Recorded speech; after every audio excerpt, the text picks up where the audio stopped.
Councillor Barclay. I'd like to declare an interest in agenda item 22, delegated planning applications.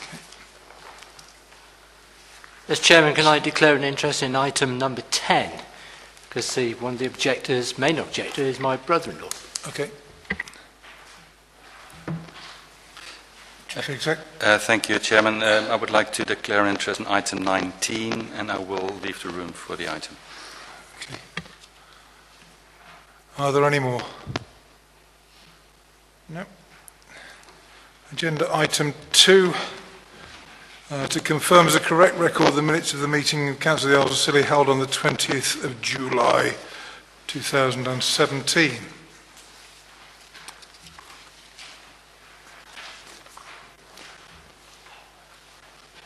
Are there any issues with that? Can I have a proposer then? I propose it, Councillor Barclay, and seconded by Councillor Mumford. All those in favour? That's unanimous, thank you. The next item, item 3, I have no chairman's announcements. Item 4, I have not received any questions under Standing Order 14. Item 5 is to consider the reports from committees, including receipt of minutes, draft minutes for information on pages 5 to 20. Excuse me, Chairman. Sorry. What about the minutes for the Fisheries and the Health and Wellbeing Board? Are they now or are they a bit later on? Oh, sorry. Yeah. Beg your pardon. Okay. Sorry. Problem solved? Problem solved. Jolly good. Right, we have those minutes for information. Proposal, receive them, is that? Councillor Davis? Sorry, you wanted to say something? Yes, thank you, Mr. Chairman. I'd just like to point out at page 13, my senior officer Ashling was present at the Health and Wellbeing Board. She's not mentioned under staff presence. Item, the minutes of the Health and Wellbeing Board, page 13. Sorry, could you repeat that? Ashling was present at that meeting. Right. She's not listed under the staff present. And there's a small typo on 15, halfway down the page. I think the website's been missed out under the HUK, so there's a small addition that needs to be added there. Right. Chairman, if I may, the minutes at this point are just really for noting for Council. They can be amended as they go to the next meetings of those committees. Fine. So it's just a noting process that we do now, but with those provisos, do you all present note those minutes? Can I just have a show of hands just to note it doesn't need a formal proposition? Thank you. Noted.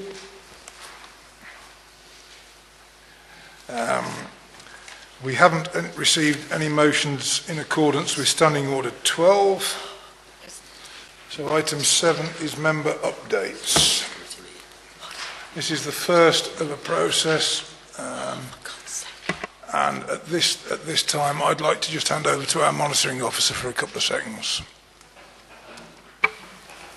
Thank you, Chair. Just want to check. We got member updates at item 7, and then we got updates from lead members at item 18. You don't want to say what you say now, or do you want to leave it till later? Well, I'll say, are they the same thing, just duplicated, or so I'm aware? Lead member report is a new item that's been introduced. In general, member updates is to share for members any information that they feel is relevant to be mentioned in full council. So it's not the formal report of the appointed lead members. Yeah.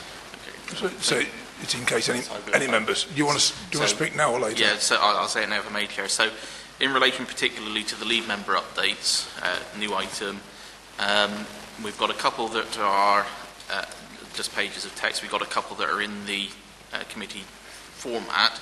What I'd suggest is you go for the less formal, just a note rather than using the report format, because you don't need to vote, you don't need to make decisions, it's for information. And then in the minutes, it's a much easier job for Andrew then. The lead members presented their updates, they were noted, there was a discussion, whatever it might be, and you move on. Okay. After that, are there any members that have got any updates for us? No.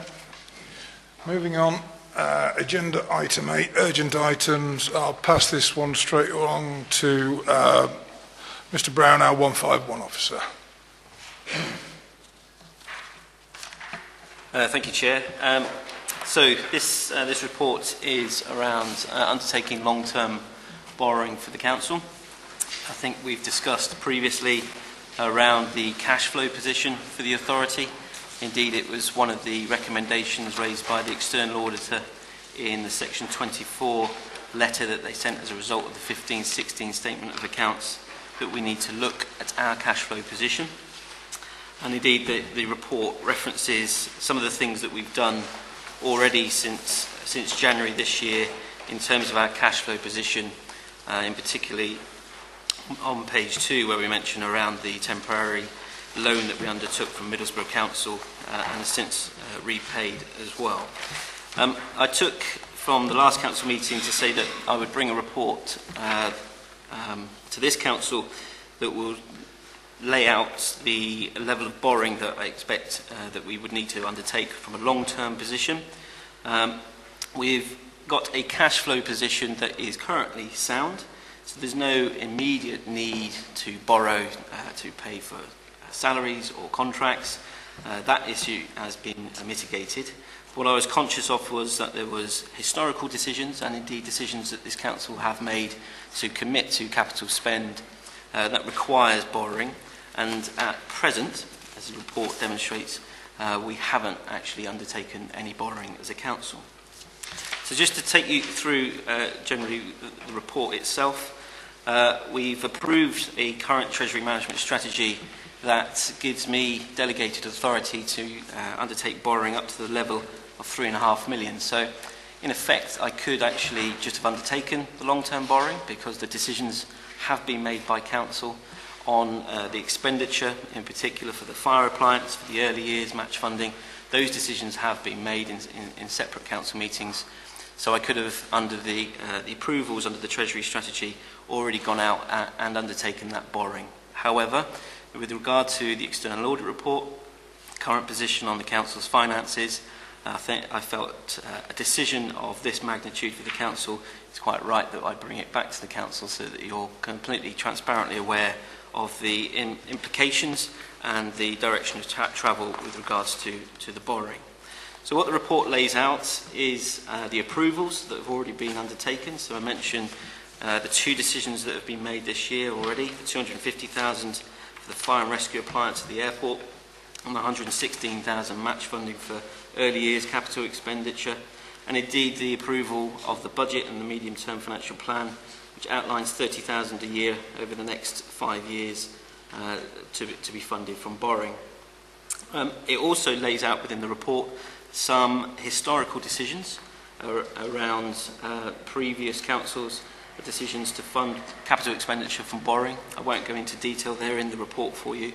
But effectively, we haven't undertaken that borrowing, and this is a report that's saying that we need to redress that and actually undertake that borrowing now. Our cash position, as I say, it's sound, but we've effectively used cash reserves historically to fund that spend. Now is the time that we need to correct that and actually undertake the borrowing for which the council decision was made.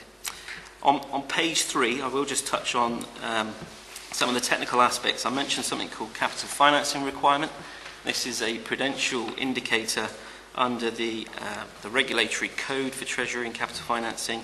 And capital financing requirement effectively is what I've said there, is the underlying borrowing need. It looks at all the historical decisions as a calculation to say this is your underlying borrowing need. What that table in page 3 is saying is that that indicator is expecting debt of around £5 million. The council actually has debt at the moment of around 74,000, so it's practically debt-free. In theory, I could borrow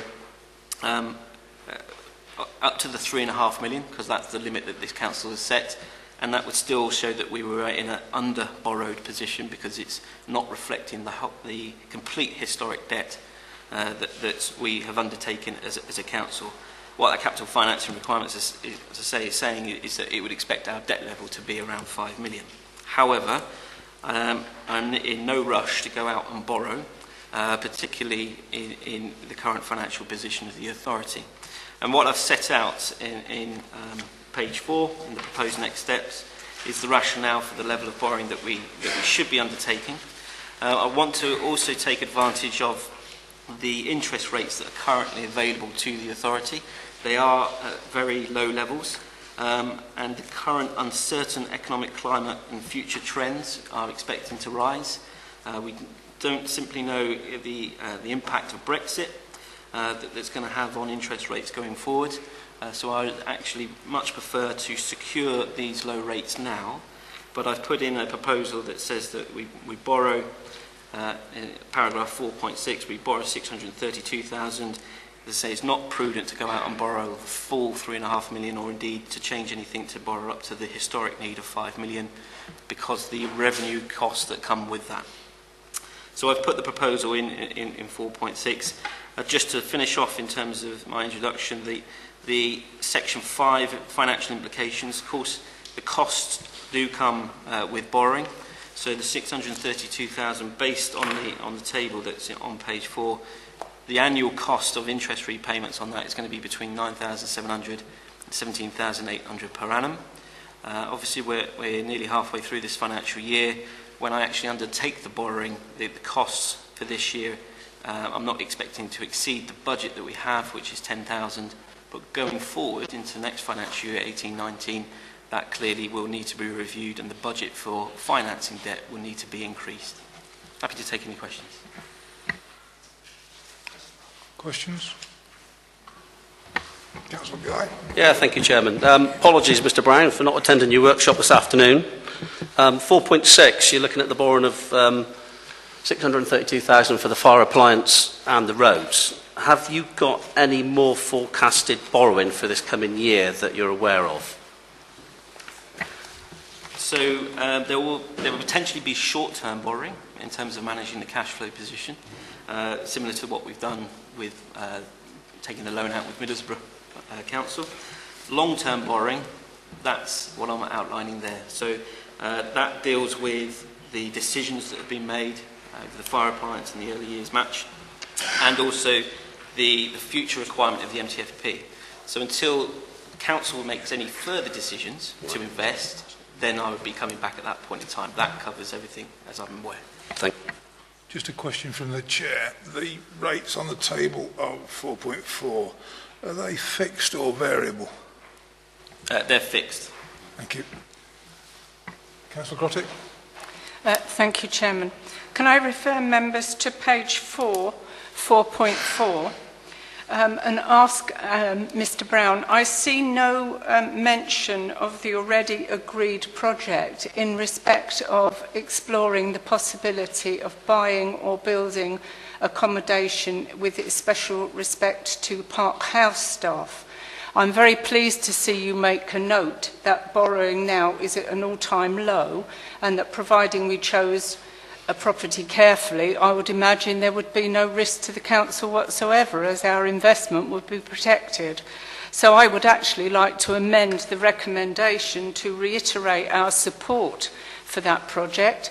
New members, I believe, will probably know that there was a unanimous decision made to support this project in April at a special council on April the 27th. And the need for housing for Park House staff especially is as relevant and as needed now as it ever was. Thank you. So just to come in on that, thank you to the Vice Chair for supplying me the report from that meeting. So at that meeting, the recommendation was agreed to explore the option. So as it stands, there is nothing in the capital programme and officially approved to go out and borrow to fund any purchase or build of further property.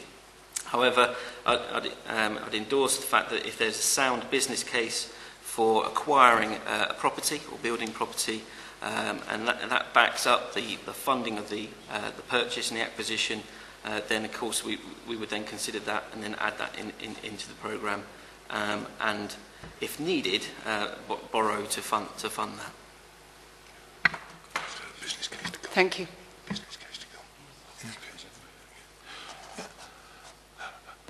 Councillor Smith. Yeah, thank you. I think it's very good that you've brought this, Mr. Brown, to the attention of full council, and yeah, that's certainly appreciated in terms of a process and a principle. As far as I'm concerned, I think you're right that we've actually made the commitment to this borrowing, and that we should really support that and follow that through. Councillor Marcus. Mr. Brown, can I just clarify that? So there's a budget this year of 10,000 to finance the finance option, pay for the finance option. And then next year, once we borrow more money, that budget will have to increase, and that will come from other areas of the council. That'd be a cut to other areas, effectively. Yes, yeah. Let's not beat around the bush in this. In terms of if I go to the worst case scenario on page 5, and the cost of the loan was up at around 18,000, then clearly that's an additional 8,000 that will have to be found next year to fund that, and the costs, and that will have to be found from elsewhere within the council spend. For the length of the loan as well? For the length of the loan. No, okay. Are there any more comments, questions?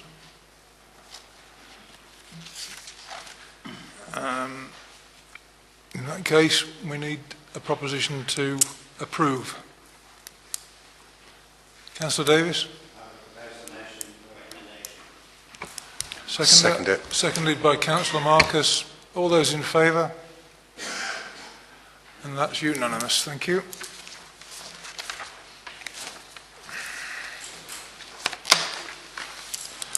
Moving on to item 9. We're on to planning applications now, and I will pass the planning application straight away to our planning officer, Lisa Walton. Thank you, Chair. Agenda item 9 is an application at the old pharmacy, or what was more recently known as Sports Mode, on the Parade. Just a correction in this report, it wasn't actually written by me, it was written on behalf of the Council by Planning Officers Exmoor National Park. The report has, however, been agreed by officers here on the islands. So this is an application for a material change of use of the existing retail space to a B1 office and an A1 retail unit, which will be split of the front accommodation. The current shop front is proposed to be replaced with a smaller one and a traditional shop front for the A1 retail unit. And the front of the office will be restored back to the original dwelling window and door configuration. To the rear is proposed to improve the existing buildings, with the main change being a single rear spanning dormer window, an enlargement of a small courtyard, and a replacement of UPVC doors and windows. The existing residential accommodation at first floor will then extend into the existing ground floor through a change of use of the storage space at the back of the shop. And as you will see from the report, the application has been assessed, is considered to be acceptable, as it will result in a retention of a retail space, creation of an additional office space, and enlargement of the existing residential accommodation. The proposal is not considered to give rise to any significant harm or adverse impacts. As a point of clarification, the office space is intended to be used by the applicants themselves and not let to a third party. The proposal is recommended for approval subject to the conditions set out. The reasons for the conditions have been inadvertently left off the report, but 4 reasons to justify those conditions will be added on should the application be approved. Questions? I've got some Vice plans. Chair. Thank you, Chairman. The bulk of this I don't have any questions about, but I would like to ask if we could condition the commercial use of the courtyard, because it is in a sensitive area with regard to being next to the park. It's in an area which is obviously in our conservation area, and there would be usages, for example, if it was to be used for anything which might go backwards, if traffic was to enter and then leave that courtyard area, I know it might be unlikely, but there would be highways issues. So I would like to be sure that if the courtyard was going to be subject to commercial use, it would come back to council for further discussion. Is that possible? Are you referring to the forecourt? The forecourt, yes. Yeah. Not the courtyard. Sorry, it's confusing. There is a courtyard at the back, I understand. No, I mean the forecourt in the immediate frontage of the building. We could potentially put a condition on to that effect. We haven't felt it was necessary in the assessment of the application. They proposed to put planters. We did ask them to put a wall back, to reinstate a wall, but they didn't want to do that. They do propose to put planters at the front and some outside seating area. But it could potentially be conditioned. Councillor Sorry. Yeah, it was just clarification on what the Vice Chair just said, because on page 33, if you look at the ground floor plan, it looks like there's a miniature cafe at the front, and I just wondered if that was permitted or not. And are we going to condition the outside? That was basically the question. You're referring to the drawing right at the bottom of page 33.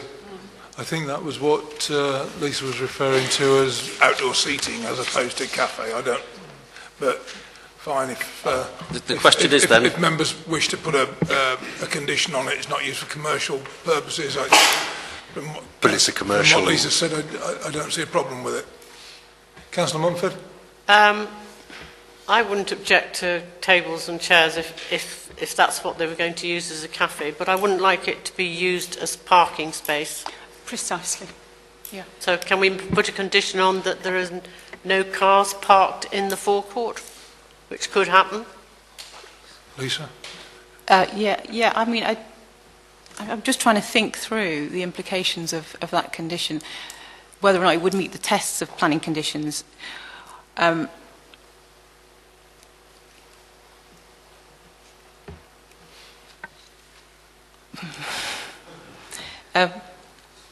I defer that potential additional condition until I've had a chance to talk to Craig, who isn't here this evening, but subject to that? Yeah, I don't think it should be used as a car parking space. Right. I've got a couple of other people that wish to comment. Councillor Nellams? Well, I think if you're... Excuse me. Thank you, Chairman. If you're going to put planters there, you're not going to be driving cars through them every 5 minutes, and it would hold anything back, and if you're going to have chairs and tables outside, it seems perfectly sensible. So I can't see any great point in wondering whether you might park a car there or you might, chairs and tables, planters, it sounds all very nice actually. I think there should be more of that sort of thing. I just wanted to make the point that I don't think it should be used as a car park. I think what Councillor Mumford is referring to is the fact that planters and tables and chairs are movable, and therefore a car could go in subsequently. It could, but if you've got a forklift with you handy. All right. Councillor Davis? Thank you, Mr. Chairman. Am I the only one that was confused? The yard with the tables and chairs in it are at the back, as shown on this drawing, whereas I think at one time I thought it was the front. I think the ones they're referring to is the ones at the front, right at the bottom of page 33. Then I'm doubly misunderstood it. The one that's outlined in green.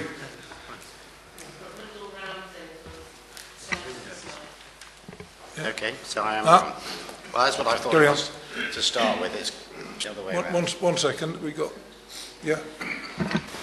I just wonder whether it might be helpful in moving the item on, because there is a need to assess whether the condition that's suggested would meet the tests for conditions, whether it would be appropriate, if you're minded to go along with the recommendation, and also give delegated authority to Mr Dryden to consider whether such a condition would meet the tests for conditions, and if so, to impose it, setting out the reasons for it.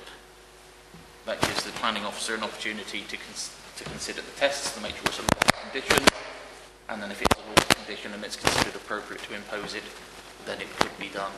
Vice Chair. I've no wish to be negative, but I'm still very concerned about the highways aspect of, for example, not even this particular applicant, but the business could then theoretically be sold.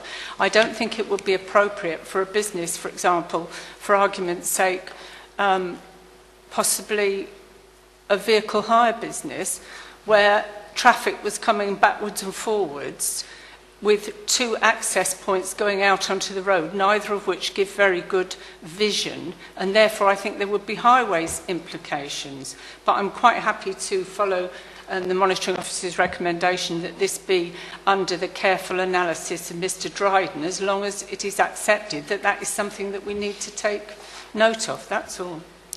Councillor Legg. Thank you, Chair. These tables and chairs seem a little out of place for A1 usage. Do you want, yep. Can I come back on that? Yep. Yeah. An A1 is a retail unit, but within a retail unit you can sell hot drinks and sandwiches, and it's a reasonable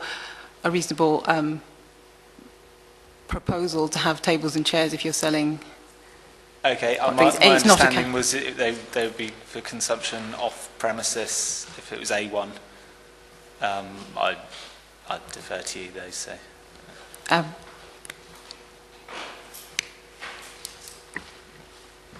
I don't understand the question. Councillor Smith.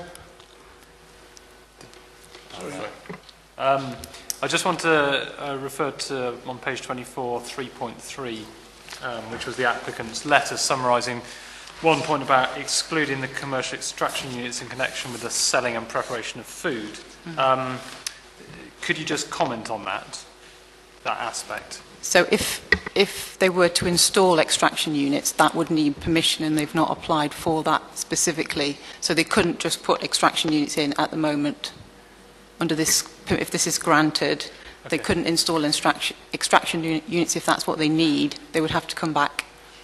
But under the current licence, they could sell food from Yeah.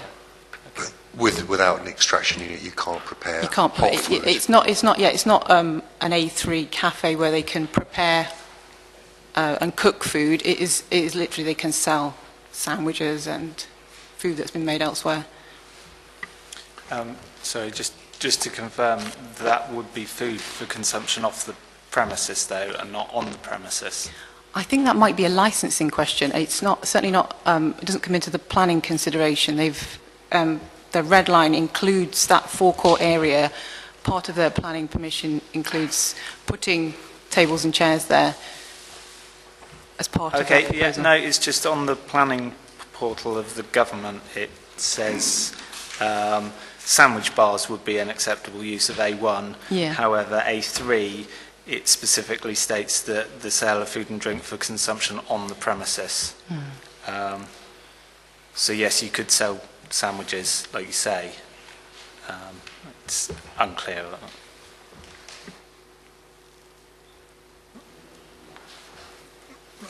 In that case, if there's no more comments, would you like to move on to that? Does somebody want to propose with the conditional? Yes, I'll propose that with the condition to look into the parking situation with Craig, and can it come back to us before? Do you want me to? No, delegate it. Delegate it. Do you want? Right. With a delegated responsibility to the planning department. Does that need to be through you and the vice chair? Sorry. Does that delegated decision need to go? No, through? to Craig and yourself. Okay. To the planning department. Sorry. Would you like to read it out? Yes, please. Forgive me because I can't remember Mr. Dryden's title, but insert where appropriate. So what I suggest is that delegated authority be given to Craig to impose a condition restricting the commercial use of the forecourt if he is satisfied that such a condition meets the test's four conditions, and to determine the reasons for such a condition. And that covers it off for you. So he has to look at the tests. If he's satisfied that it meets the tests, impose the condition, and to give the reasons for it. Does that include the highways aspect? Yes. Yeah. Are you happy to propose that with that condition on Councillor Mumford? Yeah. I've got a seconder, Councillor Guy. All those in favour? That's unanimous. Thank you. Agenda item number 10. I'll again pass on to Lisa Walton, Roanoke, 9 Porth Crescent Road.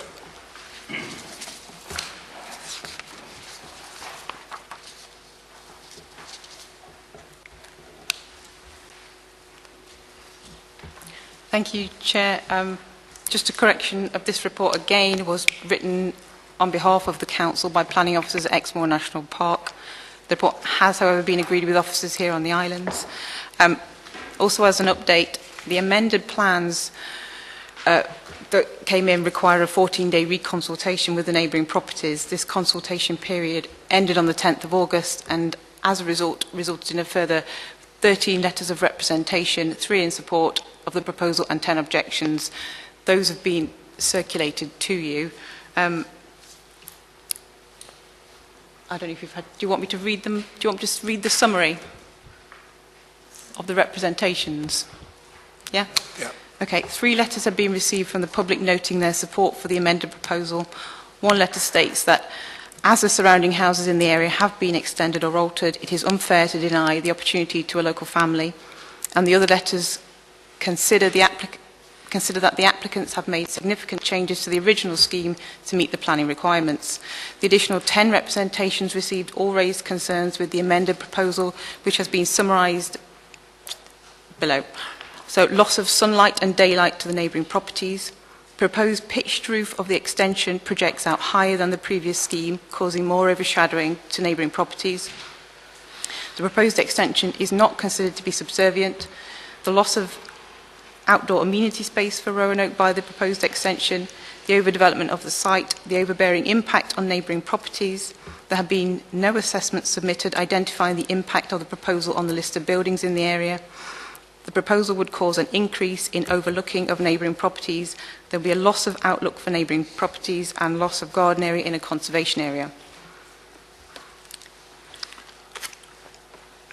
As members will remember, an earlier version of this scheme had previously been refused and resubmitted. The plans before you are an amendment to this resubmitted scheme following members' decision to defer the application in June to allow the applicants a further opportunity to revise the scheme. The plans now show the removal of the extension to the existing dormer window, which effectively removes the original extension of the roof space accommodation. The 2-storey rear extension has been lowered and simplified in design and now comprises a gable design with eaves that are set lower than the eaves line of the existing dwelling. The extension will result in 2 floors of extended accommodation. The depth of the extension remains at 2.5 metres along the boundary with number 11 Porth Cresser Road. And as you'll see from the report, the application has been reassessed by virtue of a detrimental impact on the privacy and amenity of adjacent and adjoining neighbouring properties. The application is recommended for refusal for the reasons set out. And just to go through the plans on the screen, we've got the existing rear extension, and then as deferred in January left and as refused in March, left and right. As deferred in June and now amended, the rear extension. As deferred in January, as refused in March, as deferred from June, and as now submitted, as amended. The other side, as submitted in January and deferred, as refused in March, as deferred from June, and as now amended. And the front is now removed the balcony that protruded from the front. Still has a change to the fenestration, removal of the garage door, but it's no longer got a balcony. And that's the summary of the changes to the scheme. Any questions? Councillor Mumford. I've thought long and hard over this application. It's not an easy one, and I think we have to take this on planning law, and I would like to propose the recommendation for refusal for the reasons set out by the planning officer. We must be guided by the local plan and the national planning policy framework. Councillor Guy. Yeah, I wanted to ask the plan officer, I mean, obviously a contentious issue here again. Under the National Policy Framework, is this not considered sustainable development or not? Extension of an existing property is sustainable development in an already built-up area. Yeah. So, Councillor Adams? Can I ask the planning officer if, in her opinion, the amendments have made it worthwhile to be accepted? Because there seemed to be quite a lot of change, and it has reduced quite considerably. They have been consistently scaled down. We do still think there will be a negative effect on neighbouring properties by virtue of overbearing extension and overlooking. Yeah, I can see from the points before. Thank you. Councillor Francis? Thank you, Chairman. Whilst I accept there is some degree of overlooking, the proposed extension has been significantly reduced in size. And on balance, I believe it does not now appear overbearing. There are a number of other extensions that have been approved in the vicinity, and I'm therefore inclined to support the approval of this application. Councillor Barclay? I too would support the application. I think the applicants have gone to enormous lengths to modify what was an overbearing design and which is now quite acceptable in that neighbourhood, I feel. I think too that when we look at planning, it's not just the design of development, but we do have to take into consideration the social and economic welfare of the neighbourhood. And I feel strongly, as I said last time, that this is for a young local family whose economic activities continue throughout the year. It's not just a holiday place, it's economic welfare of the islands throughout the whole year, and I would support its approval. Councillor Marcus? I would have to disagree with Councillor Barclay. We can only judge this planning application on the actual planning merits of the application, not the person who's putting the family who's putting the application in. I'm afraid I'm going to have to agree with Councillor Mumford. It feels and looks still too overbearing from what I can see from the drawings, and I would have to go with the refusal of the application. Vice Chair? Thank you, Chair. I'd like to ask the planning officer, she may not wish to answer, so perhaps I would explain the context of the question that I'm going to ask. I too, like Councillor Mumford, have given this application and the previous applications a great deal of thought, and I think it's extremely finely balanced. However, the national policy framework, the way I interpret it, is to suggest that sustainable development the presumption is that when possible we approve sustainable development. We may not like this particular design, but there is no doubt that there are other, dare I say, challenging extensions in the vicinity. And I would have imagined that quite likely that if the applicants were to appeal, it would actually be one on appeal. Therefore, I have, after great thought, come down to support the application. It's not perfect, but I think it would be within the constraints of a new local plan. We have to think that our new local plan will be considerably more relaxed than the current one. I know, Councillor Marcus, you're going to tell me I have to look at the current one, but we have to look at that current plan in conjunction with the national policy framework, which, as the planning officer has just confirmed to us, would in high probability consider this sustainable development. Do you want me to come back on that? So I would value, again, your view that it is, within the national policy framework, sustainable development. It is sustainable development, but that doesn't come at any cost. If there are acknowledged harm or recognise that there is harm as a result, it's not overridden by the fact it's sustainable. If it's giving rise to harm to neighbouring properties and overlooking, then the fact it's sustainable does not mean we have to approve it. I do understand that, and I think it has been a very difficult decision for all of us. Councillor Legg? Could I ask the planning officer to return the slides to the proposed east elevations from the June application, just to compare them with the proposed ones now? Yeah. So you've got the dormer to the gable, so the ridge height is actually not... It's lower at the house end, but at the 2.5 metres, if you just flick between those two, is that... So it's actually higher now in terms of ridge height.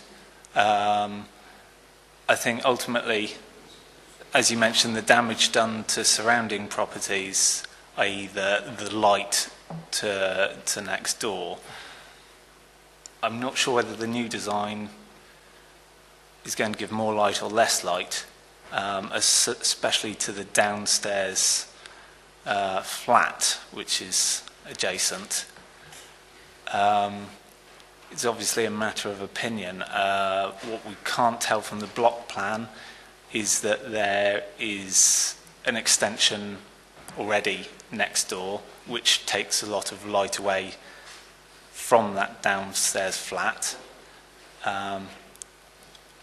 Now, if you've already got a dark downstairs flat, does it matter if it's made a bit darker? That's presumably a matter for us to decide right now. I feel that the only material planning consideration that we have to take into account is the light and the overlooking. It seems to be that the only thing that we're considering is the overlooking of other properties and not the overlooking of this property from the surrounding properties. The proposed design actually would mean that bedrooms were not being looked into from surrounding properties due to the lack of windows on the gable end, especially downstairs, which can be seen straight into from extensions out of the back. I don't have a question, I'm just drawing things to people's attention. I don't know if anyone has any comments on what I've said.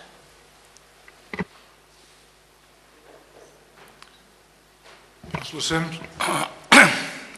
I would support Councillor Mumford's contention. I don't think it has changed since the previous plan, but it's actually the bit that's knocking the light out is actually higher now, as far as I can see, in terms of area than previously. So I would second Councillor Mumford's proposal. You're officially seconding it now? Yeah. Councillor Smith? Like Councillor Mumford, I've thought long and hard about this application. It's a very, very difficult one, I think. I think everyone in the room feels that. There's a lot of strong arguments for and against, I think. For me, I've come down to look at the planning merits of the actual application. And I think that, under point 6.4, it's laid out about the scale of the development, which, if you look at the Isles of Scilly Design Guide, quite clearly on page 77, it does say that any extension must be subservient to the building. Likewise, under 6.15, it's in the report it's said that the scale of the two-storey extension is large in comparison with other buildings. So, on balance, I would support Councillor Mumford's position here on refusal, but I say that very reluctantly because I think it's a very, very difficult application with a lot of pros and cons both ways. But I think I just have to come back to the planning merits of it and purely judge it on that. Are there any more comments before I take it to the vote? Right, we have a proposal proposed by Councillor Mumford and seconded by Councillor Sims that the application is refused. All those in favour of refusing the application?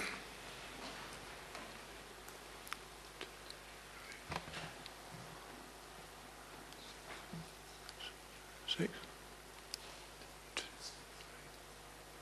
Six, yeah. All those against?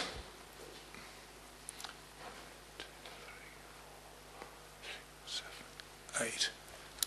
The motion is lost, therefore the application goes ahead. No, sorry. Sorry. No. Carry on. So what that gives you is that the recommendation to refuse is lost. Right. That doesn't mean by default that the application is approved. Okay. And in that, you need to be very, very careful, because it's lost at this point, therefore the application remains undetermined.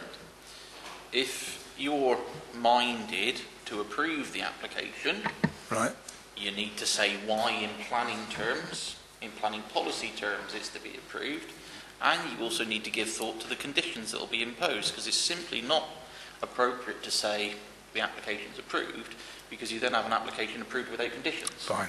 So, on that vote, the recommendation to refuse is lost. That doesn't mean it's approved. You have the opportunity now for somebody to make a proposal that it's approved, but if they do so, they should set out in planning policy terms why it should be approved, and we should have the conditions. And I suspect that's not going to happen this evening. Fair enough. Sorry, I'd rather think this item is going to come back again. Right, that's me not being an expert in planning. I apologise for that. So, the motion is lost, and subject to what our planning officer is concerned, I suspect we're not going to get a motion for approval tonight.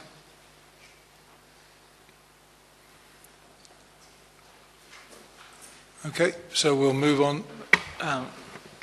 Just to ask our monitoring officer, would it be acceptable to approve the application with the planning officers allocating the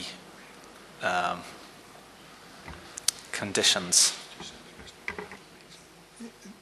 Carry on. No, not in my view, because the officer's recommendation was refusal on policy terms, and it's a bit of a muddle for them then to unpick that and try and determine what the conditions should be without having that from the members. Thank you. That was for clarification. So do we all understand where we are with this now? Okay. Move on to agenda item 11.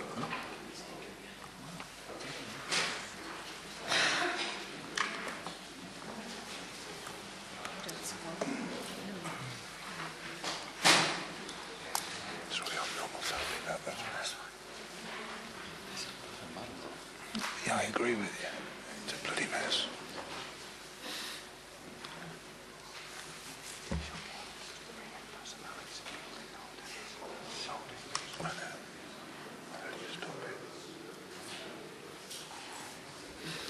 Lisa, can I pass this one on to you? Yeah, thank you, Chair. Thank you, members. Agenda item 11, again, a correction to this report. It was written on behalf of the Council by planning officers at Exmoor National Park. The report has, however, been agreed with officers here on the islands. This is an application for extensions and alterations to both properties that form the semi-detached pair of bungalows on Porthcresser Road. The overall impact will increase the height of the properties by 0.7 of a metre. This is to enable the roof space to be used for residential accommodation, and 3 front-facing dormer windows are proposed to face south. No other windows or roof lights are proposed within the roof. To the Porthcresser Road elevation, there are a number of alterations that are proposed, but overall these result in a simplification and improvement to the appearance of the street-facing elevation. During the course of assessing this application, the plans were amended to remove balconies from the front elevation. The amended plans were subject to a 14-day public reconsultation. This ended on the 11th of August.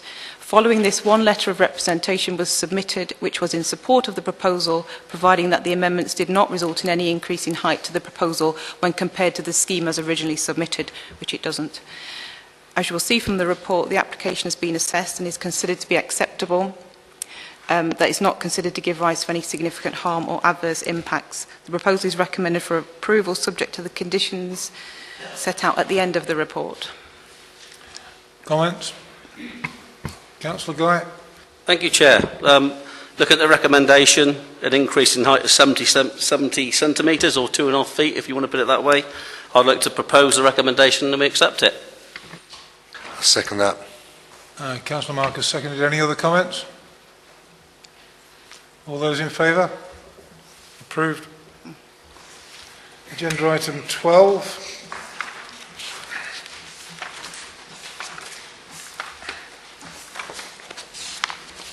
Lisa? Yeah, thank you, Chair. This is a local plan report that explains the current position of the preparation of the local plan, and as a result of an originally over-ambitious timetable, plus the need to get an independent housing viability assessment carried out, the current local plan timetable needs to be revised to reflect current resources and workflows. Members are asked to approve the revised timetable, which is appended to the report, and additionally officers would like to reconvene the local plan working group to ensure member engagement in the local plan process. I'd just like to make a comment here. This is an enormous piece of work, and this has potential impact on the whole shaping our future of these islands. Massive amount of work that's going on at the moment, and Lisa is virtually engaged full-time on this at the moment. We have all sorts of challenges coming up in the future that we are aware of that are going to have to be built into this local plan. I think it deserves consideration and reinstatement on a personal basis. I think we need to reinstate the local plan working group. I will now throw it out for comments from the rest of you. Councillor Mumford. I would agree with that. I think it should be reinstated. Vice Chair. Thank you, Chairman. I too agree it's extremely important, but what I also agree, and I think you will hopefully all support, is that it affects each and every one of us in the whole of the islands. So therefore I'm going to propose, subject to support, that everyone is given the opportunity to sit on the local plan, because it's not often that we can all sit in the chamber where people have, more councillors have work commitments. We did have a local plan working group of 11, and I can say that no 11, I can't remember an occasion when all 11 turned up. Therefore, I think if we could all be technically sitting on it, it will give all members an opportunity to get to grips with what are very complex and overarching issues. Councillor Marcus. Yeah, I'd like to disagree with, I think, with Councillor Grottick. I think a smaller focus group would be better. We get quicker results. I'd also like to ask a question from Mrs. Walton about the independent housing viability study. How is that different from the SHMAR that went on previously? What are the differences with that? Well, the SHMAR doesn't consider viability at all. It doesn't look at the costs of delivering housing on the islands and the implications of any policies and the effect that will have on the delivery of housing. That the independent viability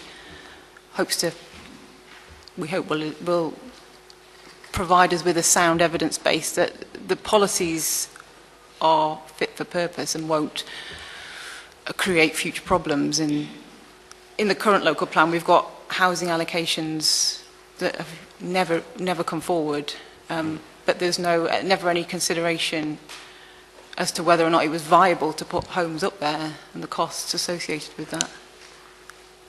Okay, can I just intervene for 1 second? There's a number of blank faces around the table. Can I just ask Lise to explain what a SHMAR is, please?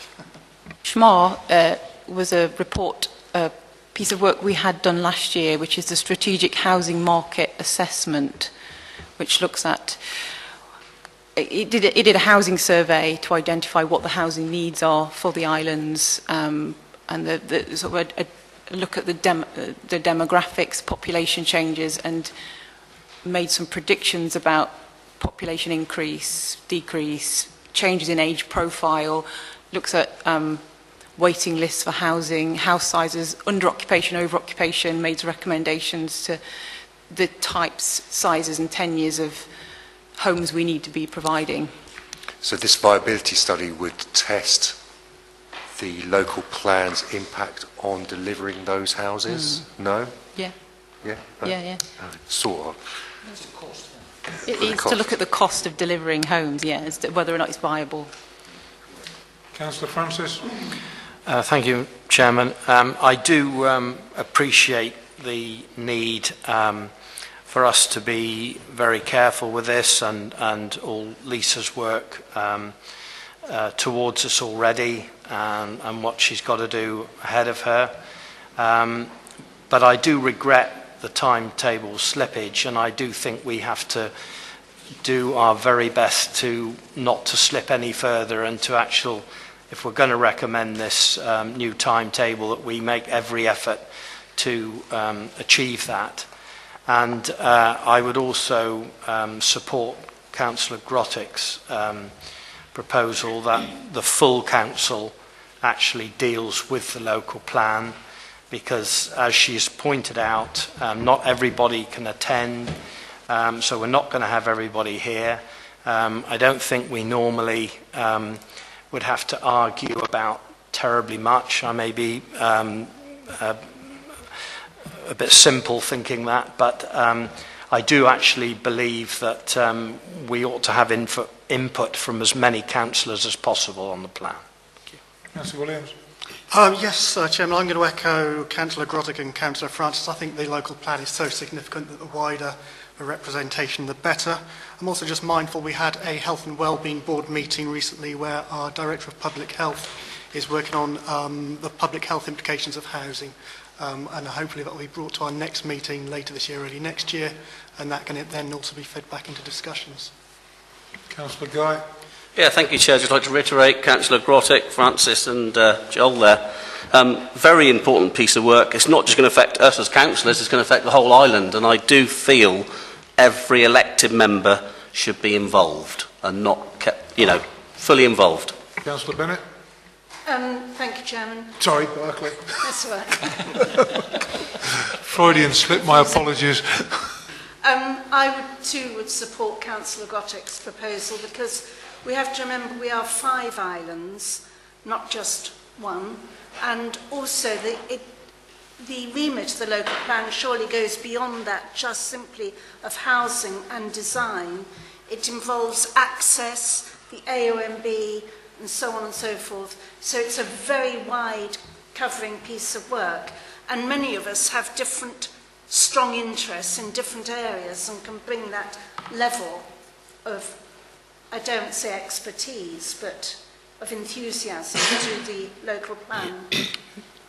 Councillor Legg. Thank you, Chairman.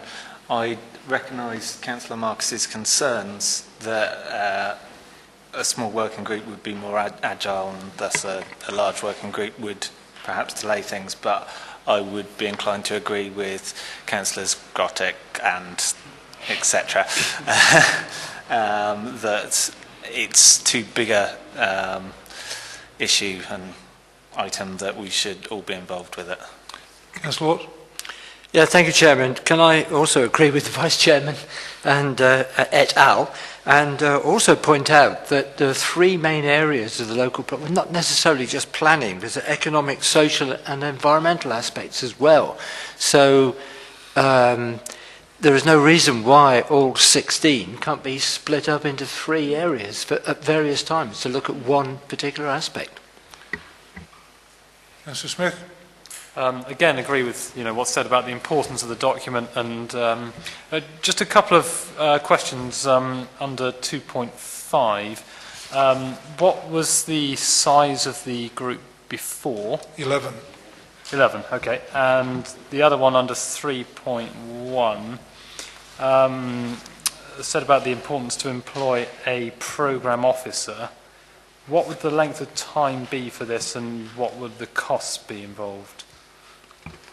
That post, it would be a part-time temporary position for someone to, say, at least 6 months, maybe a year.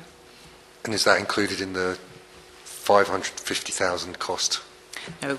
No, that's extra to that. Yeah, that 50,000 costs is an estimate, a best guess estimate from the Planning Inspectorate and from other authorities of a similar size, and the time it took them and what they budgeted for the local plan process. So we're looking extra for the employment of an officer there and the extra cost for the viability study as well. Yeah, they are not an option either. No. We wouldn't be able to submit a local plan to the planning inspector without a programme officer. I'm just trying to get an awareness of extra items for the budget. It is a legal requirement. I totally understand that, but these are all extra costs. Yes. They will add costs. Yes, they are. Dumped to the But budget. it's something, as far as we're concerned as a council, we cannot avoid. I'm getting the feeling then that there should be a proposition somewhere, please. Councillor Guy? Can I propose a recommendation, please, with item 2 being on 2.5, all members?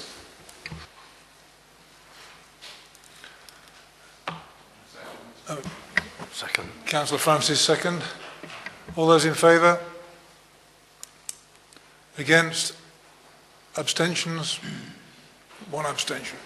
Okay, thank you. Sorry. I'd just like to ask the monitoring officer a quick question before we move away from planning entirely. Go on. It was just, we made the decision, the proposal was not to, you know what happened last time. Does that mean if a similar thing happens again and the officers recommend a refusal, then it cannot go through at that planning meeting? I'm confused how it works. It doesn't mean that at all. If you're going to go contrary, so the officers will bring. You okay for me to carry on? Sorry. So the officers will bring their report with their advice on whether it should be approval or refusal, and they'll set out in planning terms why. If it's for approval, they will almost invariably or invariably suggest the conditions which should be imposed and the reasons for those conditions, because you're required to give reasons for for conditions.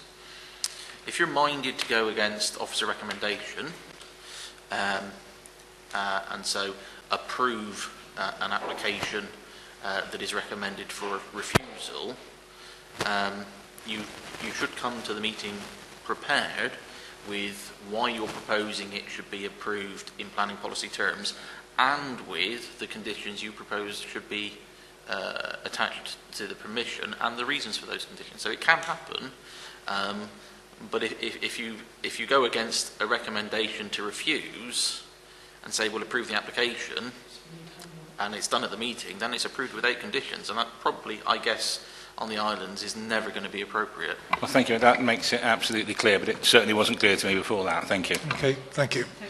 Right, moving on then, agenda. Oh, sorry. Sorry, John, could I ask a question relative to local plan? As we've now said, the whole council is going to be the local plan working group. Does it fall to yourself then to lead this working group progress? Because, as has been pointed out, we have had very considerable slippage. Can I defer that question until such time we go through the lead member roles? Right. Okay, thank you. Okay. It's up to you. No, go and eat your tea. Right, agenda item 13, financial update. 151 Officer Mr Brown, thank you. Thank you, Chair. So this is an update report on the 16-17 financial year-end close. Hopefully you've read the report and you will quite clearly see that it does not make for good reading. It follows on, obviously, on further updates, follows on from the Section 24 letter that the external auditor has written to the Council in terms of the improvements that need to be made to the accounts, the systems and control environment. What I wanted to provide in this update was some tangible issues that have been faced in terms of the closure of accounts. So some of the things that we are having to deal with in terms of the control environment, the reconciliations that have not taken place, fundamentally ensuring the accuracy and completeness of financial records ahead of any audit. So as I say, the report goes into some level of detail around that position for the 16-17 financial year. We have, and it's on your agenda item in terms of the inter-authority agreement, we have signed that now. We have, from a Cornwall Council perspective, released 3 finance officers to support the Council of the Isles of Scilly officers in closing the 16-17 financial year. There is only one accountant or accounting technician left in the finance department now. So the 3 officers are really bolstering that position. They've been permanently working probably since around May, June time to focus on the 16-17. My focus and direction to them has been the 16-17 financial year end close to try and address the issues raised by the external auditor. Throughout the whole process, I've been liaising with the external auditor to keep them up to date. We have a statutory duty to publish the statement of accounts by the 30th of September. We will not be doing that. We will not be in a position to present that. I've agreed that with the external auditors and also the public body that oversee them, informing them that we will be late in filing our accounts. On a positive, if there is one, the outturn position, I'm hoping that I'm meeting with officers that are tasked with that to look at the trial balance for the end of this month, and I'm hoping that we'll be in a position to report to the September Council the outturn position for the 16-17 accounts. I've also agreed with the auditor that they will then begin the audit during September with the intention that we will bring the statement of accounts for approval in November. My focus has been to try and address, as I say, the Section 24 recommendations and try to avoid another Section 24 letter being issued to this Council by the external auditor. To that end, we've also, in addition to the 3 finance officers, we've got the technical team within Cornwall Council now taking that trial balance and preparing the statement and accounts, the notes that go to it, and all of the meeting the regulatory and the code issues that were part of the issue for the statement of accounts previously. And we've begun the asset valuations and certain things that have to be done as part of the statement of accounts. In addition, we are, and it's mentioned in the inter-authority agreement as well, we are beginning the project and the implementation of the new financial system. And what I'll bring in the further update, I think it's either to the Council, but it's also on the work programme for scrutiny, is some bit more in-depth detail of that implementation plan, the resourcing around it and the timescales around that. I've given the officers at Cornwall Council who are overseeing that project a deadline of the end of February to implement the new system so that we close the 17-18 accounts, the current financial year, on the new system. That is actually quite ambitious, even though it seems quite a long way away, but the amount of work that we need to then focus, 16-17 sorted, we then need to focus on 17-18 as well as doing the implementation. However, the funding from government is funding that and therefore is allowing additional resource to be put into that to enable that project to succeed. I don't think there's anything further that I want to add. Hopefully the report is fairly plain reading. I'm happy to open it up to questions. I would just like to pass a comment from the Chair and personally thank Andy and his team for all the effort going into sorting the problems out and implementing new systems at the same time. There is a terrific amount of work going on there that I have been witness to, and a personal thanks and a thanks from the Council of the Isles of Scilly for that as well, Andy. It's a huge bit of work and a lot of problems to sort out, and it is appreciated. Councillor Smith. Thank you, Chair. we've discussed some of this during the corporate plan meeting this afternoon, but for the benefit of doing this in a public setting, I'd echo what Chairman says about appreciate the efforts that have gone on so far very much, and also very much for your honesty in the situation. Having said that, clearly this is an area which is absolutely essential. So could you comment on what are the bottlenecks, and actually do we need to be putting more resources into this area, because clearly we're in a situation where we don't want to be? So I think the business case and the agreement that was signed, the inter-authority agreement, has put the council and the resources required to get the financial system and the financial control within the affordability of council of this size in the right position. So from the staff that are still left here, as well as the staff that are now coming in to assist, clearly that we could throw even more, but then there's that balance around of affordability. I believe we've got the right balance in terms of that mix, and I'm happy with the 3 staff plus the technical team, plus the staff that are here, that we've got the right level of resource to address the issues here, plus we've got project implementation working on the new system as well. Councillor Williams. Thank you. I'd just like to refer to section 2.6, which talks about grant returns and claims. Is there a potential risk that money that is earmarked for Scilly and which we're entitled to may be lost as a result of claims not being returned on time, has a knock-on for next year's grant? So most of the statutory returns that are outstanding are mostly reporting of financial spend and are not linked to any specific grant per se. So we've got grant returns that are linked to saying this is how much we've spent. We are making sure, and indeed the officers that are responsible for that grant and the project around that grant are dealing with that.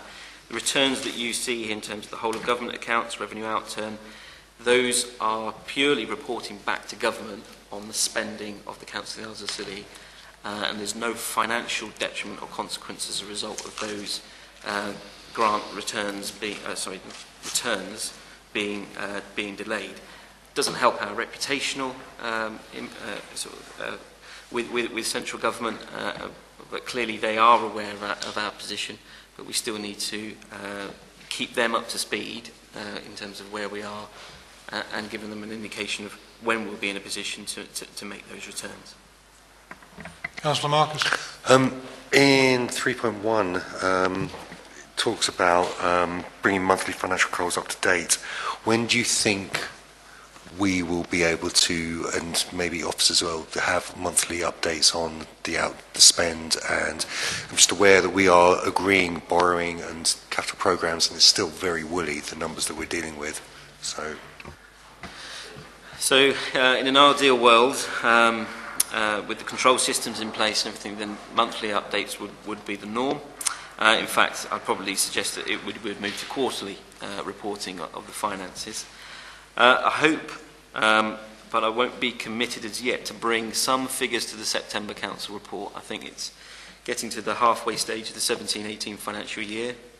It's also much my concern as well. It does that we haven't got that information, but we are focused on the 16-17, as I said.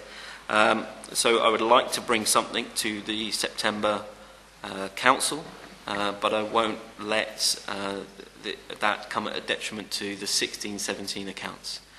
So I won't be sort of held to it, but I would try to bring some figures to you to the 17-18, because I realise that the verbal updates are one thing. You want to know what the actual financial position of the authority is. Councillor Francis. Thank you, Chairman. In 2.5, and you've just mentioned that we're not going to hit the target of the end of September, and that you've notified Grant Thornton, more importantly the public sector audit appointments, but you haven't said what their comment is. I mean, are we going to face penalties what is the situation there? And I have a further question, please, Chairman, after. Okay, so there's no financial penalties for late filing of accounts. So for 15-16, we actually didn't approve those until January this year, so we were considerably late. We don't receive any penalties, but the auditor, therefore, with the issues that go on, it's more likely in the risk that the accounts get qualified, or there's Section 24 letters requesting the council to take action over either weaknesses in its control systems or the control environment, and that's what obviously happened to this council in 15-16. So it's good to have the liaison and the relationship with the auditor. I don't think it will be any plain sailing when we're doing the audit, but there's no direct financial penalties. Again, it goes back to the reputational issue for me in terms of residents. So we're late in filing our accounts effectively, and the same as government as well. That just creates that perception, and that the control around the council's finances, is that sufficient? Now we're trying to obviously address that, but in terms of financial consequences, there is no direct penalties as such. Carry on. My second question is, or my comment, I know you're looking and you're trying to put to bed 16-17, but what really concerns me is there's a number of comments in here referring to where we are currently with 17-18. For example, there's been substantial work to undertake activities that should have been performed throughout the year. Bank reconciliations, VAT reconciliations, PAYE controls, and so on and so on. This really is a question for our Chief Executive Officer, and I'm just asking whether or not there is anything in place at this present time to be dealing with our current situation and to get that into better order as well. Are we placing sufficient resources into dealing with what we have for this current year, so that we're not, in a further mess later? I think probably refer back to the answer that Mr. Brown just provided in terms of the resources. So by agreeing the arrangements under the inter-authority agreement, we have been able to secure qualified financial resources to address exactly those issues in the current year, and that's where we are at the moment. Vice Chair. Thank you. Thank you, Chair. I'd just like to add my thanks as well to Mr. Brown and his team, because they're obviously doing sterling work. But 3.1, especially at the top of page 75, makes extremely uncomfortable reading. It really is a very serious situation that still remains, not least because we've had several audit reports over the years that flagged issues that just didn't get addressed. And so hopefully when we do sort out the situation now, we will be able to move forward and not have any continuing problems, and perhaps also address issues of close monitoring by councillors and officers with the able leadership of Mr. Brown, to make sure that hopefully we do not find ourselves subject to a Section 24 letter again. Thank you. I'd just like to comment that at the November meeting, when Mr. Brown produces the 16-17 accounts, with any luck at all, I shall be out of the country.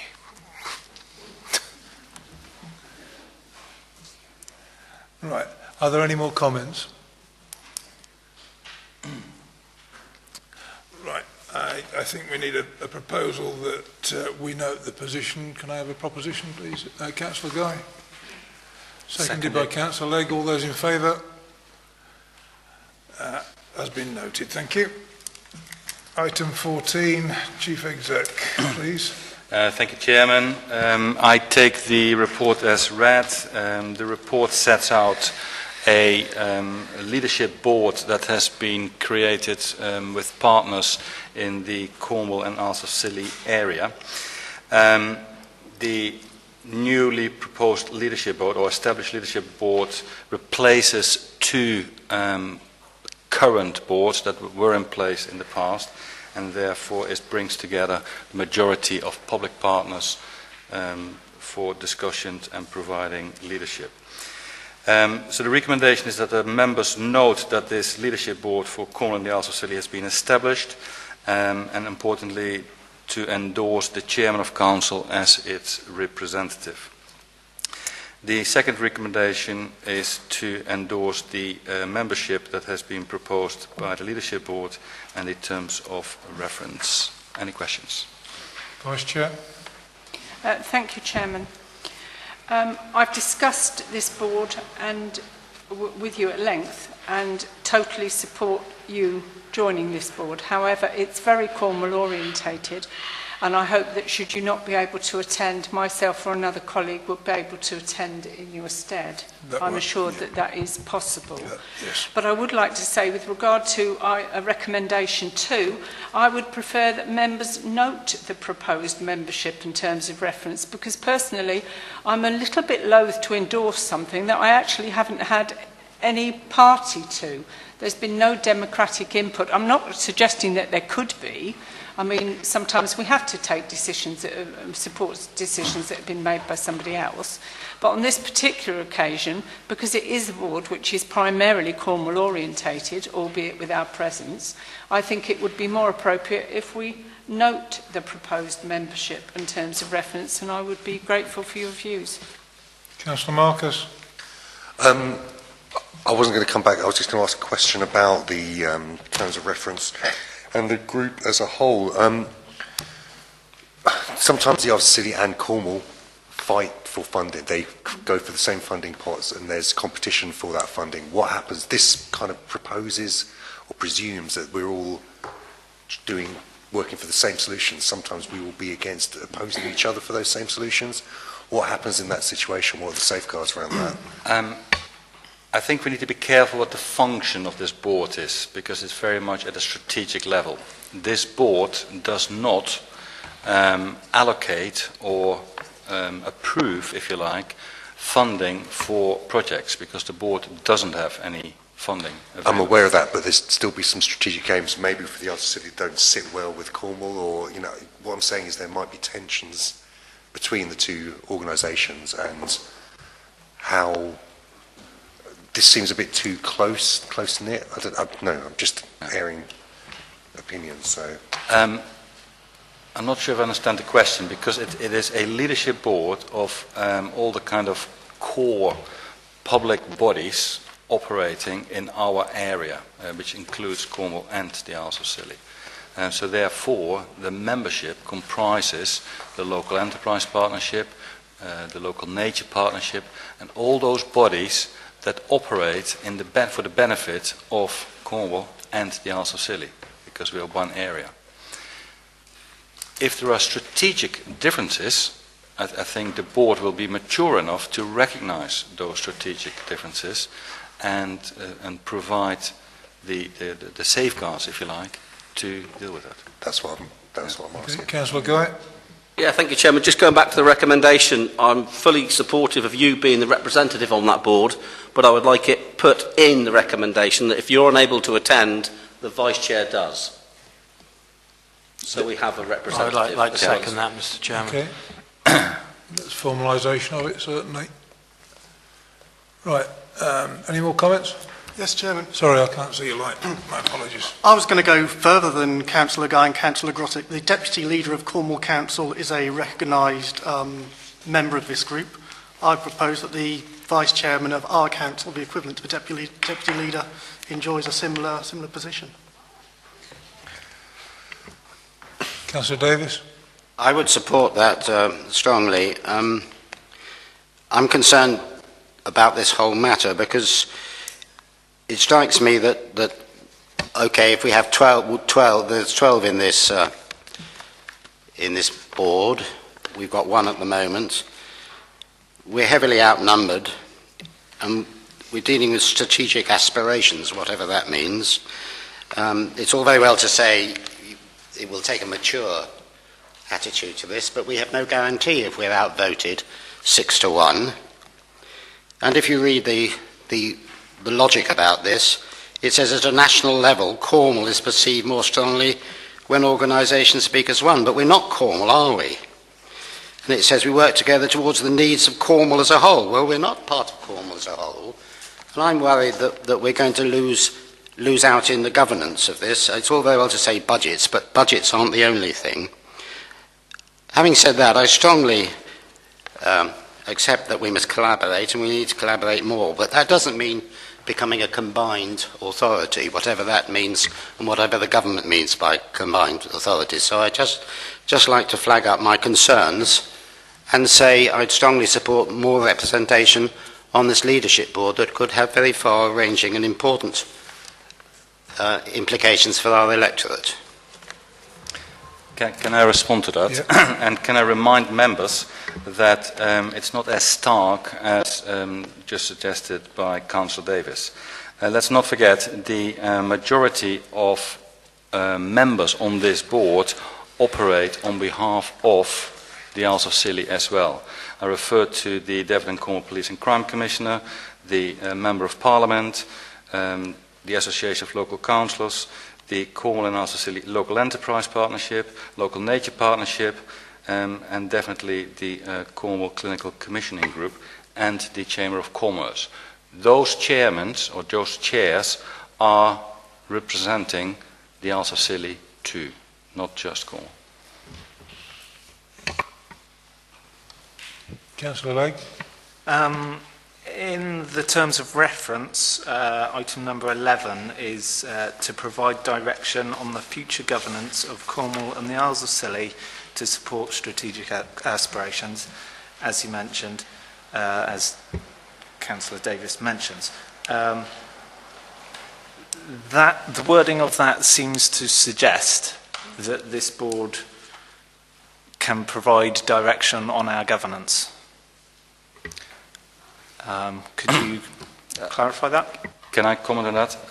I think the way I have interpreted this is that this is the group can explore the kind of future government arrangements that may be proposed to each independent authority or partnership.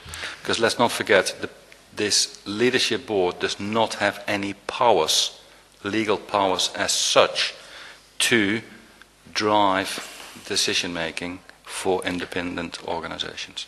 Can we change that term of reference then to explore direction rather than provide direction? I will make that proposal to the board, which I already done.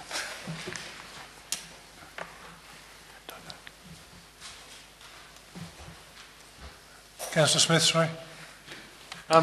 I was actually going to pick up on a point that Councillor Davis was making, really. I accept that collaboration clearly is a good thing, but also just on the wording under 2.1, bullet point 1, where it talks about collective leadership of Cornwall and the Isles of Scilly, and it can be interpreted slightly towards it could imply political collective leadership, and I think we just have to be a little bit careful here, because as Councillor Lake just alluded to, taken to its logical conclusion, it could imply more collective political leadership.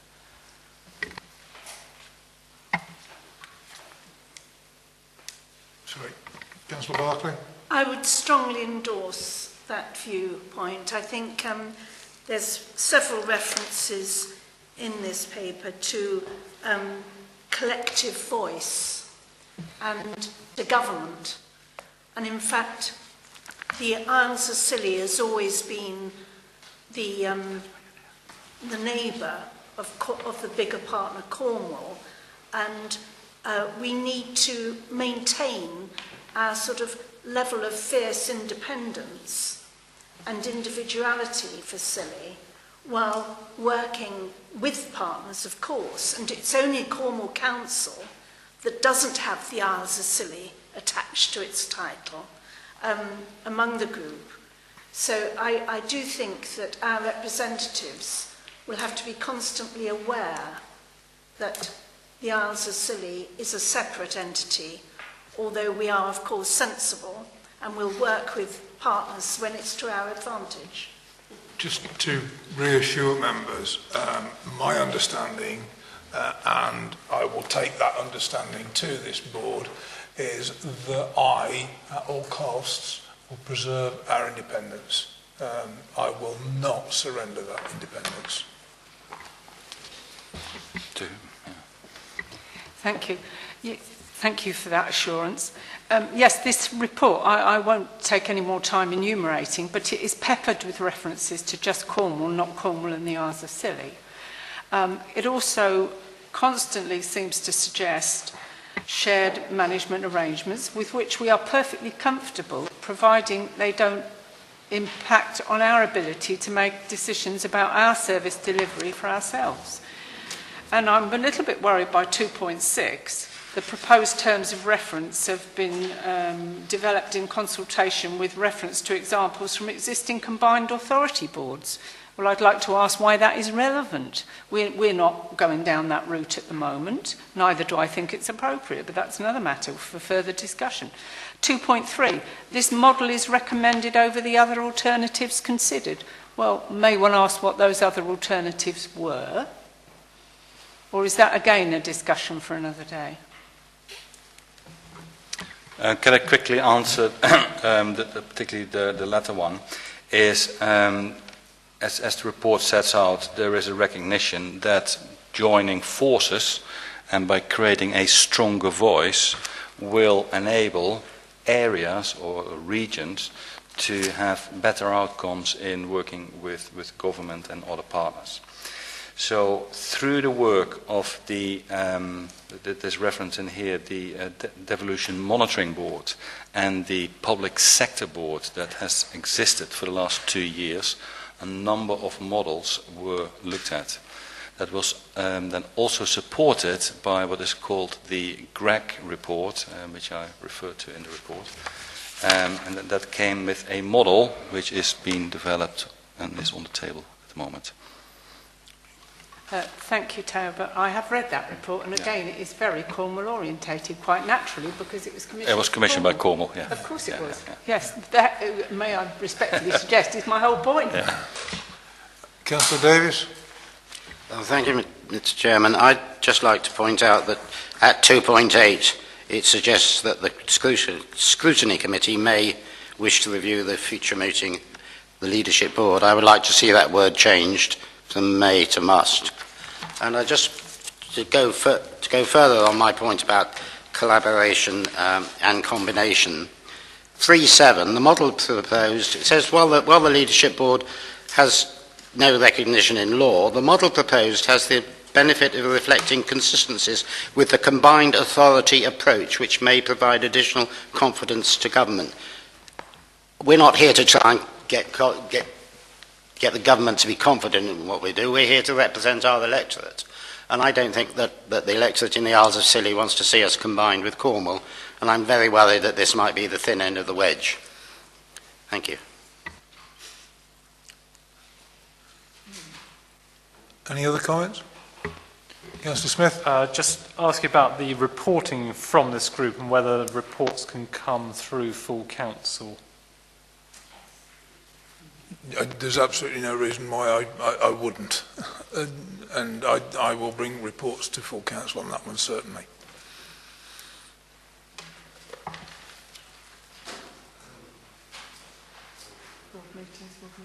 Yeah. Yeah.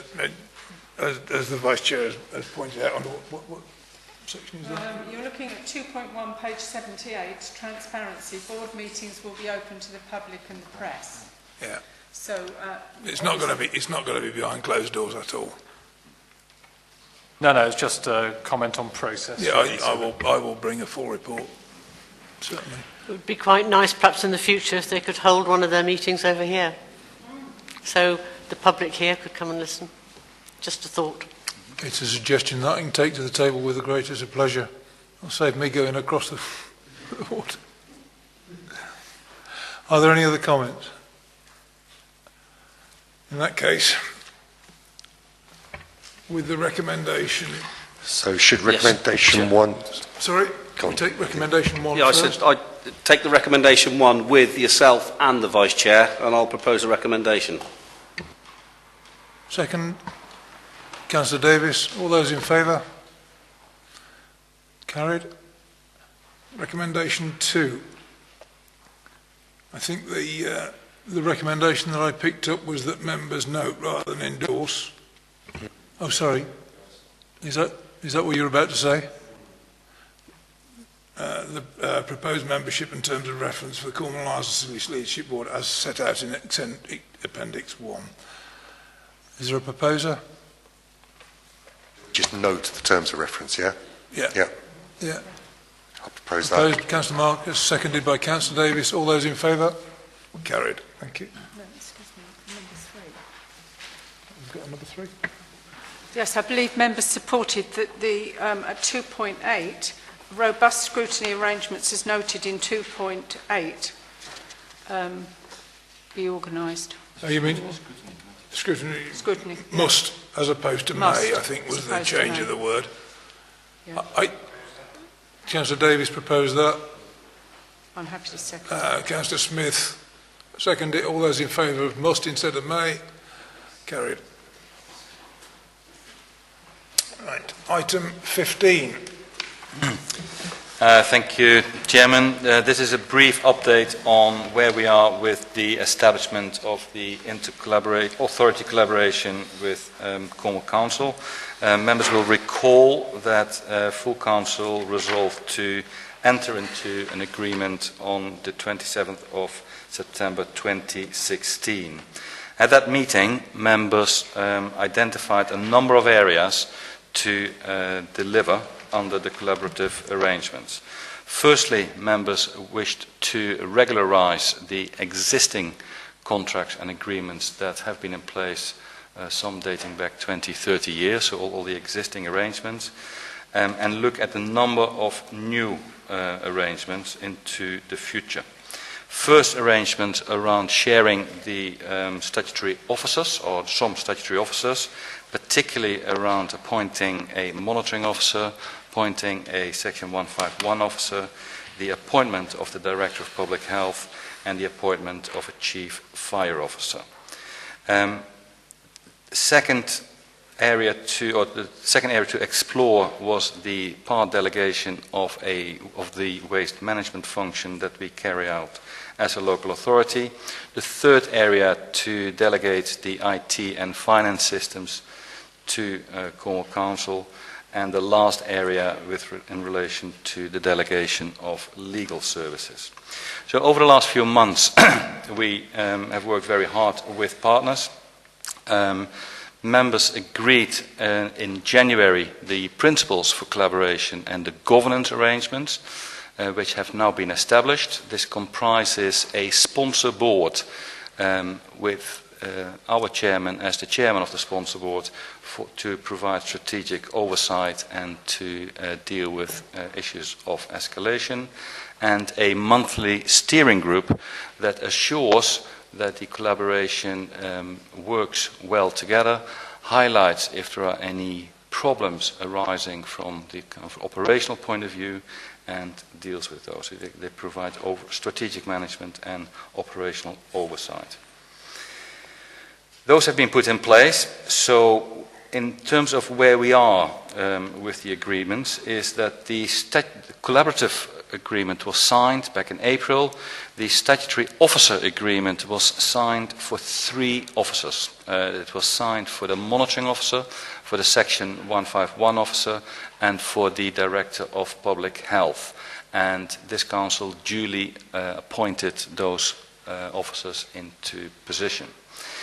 The appointment of Chief Fire Officer has been taken out of the agreement following the discussion in May, when members agreed to retain the Chief Fire Officer or the Chief Executive of the Fire Service within this authority, and appointed the Senior Manager for Infrastructure and Planning as the Chief Executive for that service.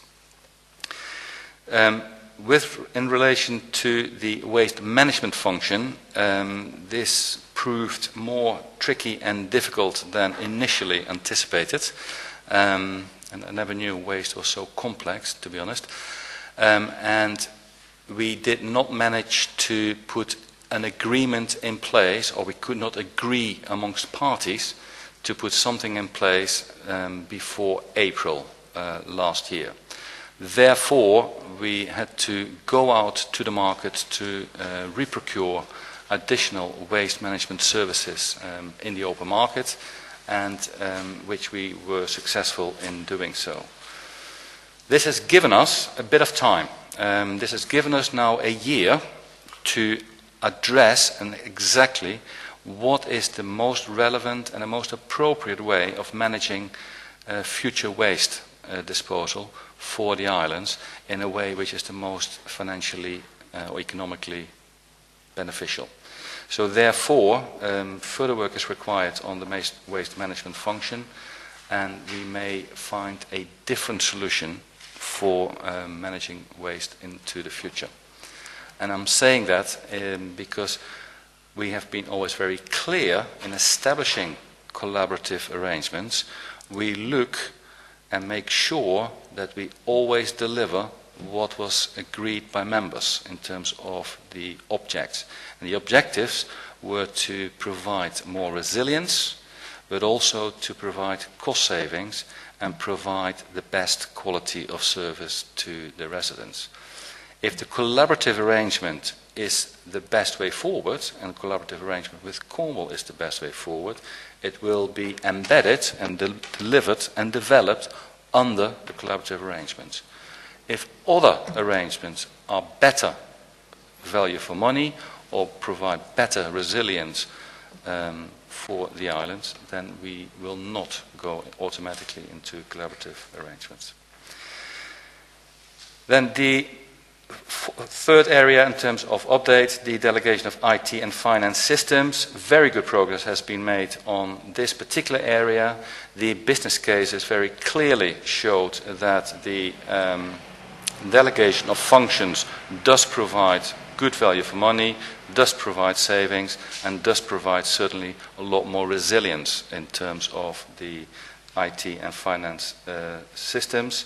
And of course, the government agreed with those business cases and provided additional resource to implement that delegation. So good progress is being made on that, and in the report you'll find the areas that are being developed under this delegation. And finally, the delegation of legal services. Due to the lack of resources, we've put this on the back burner at the moment, the formal delegation, and we continue to operate on a service level agreement with legal services in Cornwall. So I think that covers the update on where we are. So the recommendations are to note the progress that has been made in establishing the inter-authority collaboration with Cornwall Council, and to note that Councillor Molson has been elected as the chairman of the sponsor board for the inter-authority agreement. Thank you. Any questions? Vice Chair. Thank you, Chairman. There's an awful lot in this report, and I did discuss it most carefully with Councillor Molson at length. And he agrees that for reassurance and clarity, it might be helpful if we had another recommendation to add to these two. So I'm going to request that we take them separately, that number 1 remains, that we note the progress made, but that number 2 actually clarifies, for the purposes of clarity and reassurance, it actually says, any material changes in service delivery and or governance be brought back to the Council of the Isles of Scilly for ratification and approval. And that amended proposal does have the support of the Chairman, and I'd be grateful if somebody could second it. Seconded by Councillor Davis. Thank you. And number 3 will remain as number 3. Second that proposal. Right. Thank you. And number 3 will remain as number 3. Any comments, questions? I just wondered, Mr. Chairman, in view of what's going on in the international level on Brexit and risk management, should we give any consideration to rescinding the agreements and leaving it? We might feel in the future, or our successors might feel that they wanted to leave. Would there be any problems in leaving? The agreement? My understanding, and speaking out of the sponsor board and what have you, is if we fell out with each other, we could rescind the agreements. That's correct. In each... No. So the way that the collaboration has been established, there is an overarching agreement which sets out the governance, which sets out the principles of operating, and establishes the control mechanism, if you like, and sets out or controls the long established agreements, so regularized established agreements. So for each new agreement, so for each new delegation or service level agreement, there is either a time limit that can be extended going forward, but also there are performance measures and break clauses included in those agreements. And sufficient time has been built in to manage out of these agreements. For instance, a simple service level agreement around, I don't know, local authority designated officer, LADO, is a much quicker and easier way to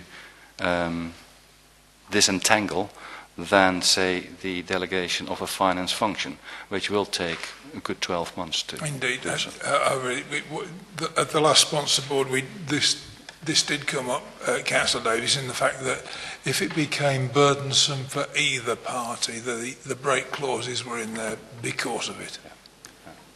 Thank you very much. I'm sure you answered my question very adequately. Thank you. Councillor Marcus. I am just wary of this report, considering the financial situation we're in, that there are no finances mentioned in this report at all. So in terms of Councillor Davis's point, there is, if we do have a break clause, what is the cost of the council of having that break clause? I'm aware from my previous experience of the cost of financial systems, the cost of IT systems, and if we were to change those and go for ourselves, that is a significant impact, will have a significant impact on our budgets. So in terms of resilience, I think I would like to see more information out there, considering the more information in the public domain, seeing what the effects of this agreement will be in the future. We've got a grant from government to cover certain costs. Does that cover everything? What happens after that grant's used up? Is that going to be, how are we going to pay for that after year 4, year 5, year 6? We've got a responsibility for the organisation for longer than just the 4 years ahead of us. Can I just chip in there before we continue? A lot of the raison d'etre why we entered these collaborative agreements was that it was a cheaper solution by far for us to progress that than to solve it ourselves. The grant that you're talking about, the 1.15 million, as far as that is concerned, that's a capital grant. We will have ongoing expenses as far as finance is concerned, but we would have had those anyway. But the cost of implementation of those on a revenue basis is cheaper going down this route than providing those services ourselves. I understand. Can I add a little bit to that?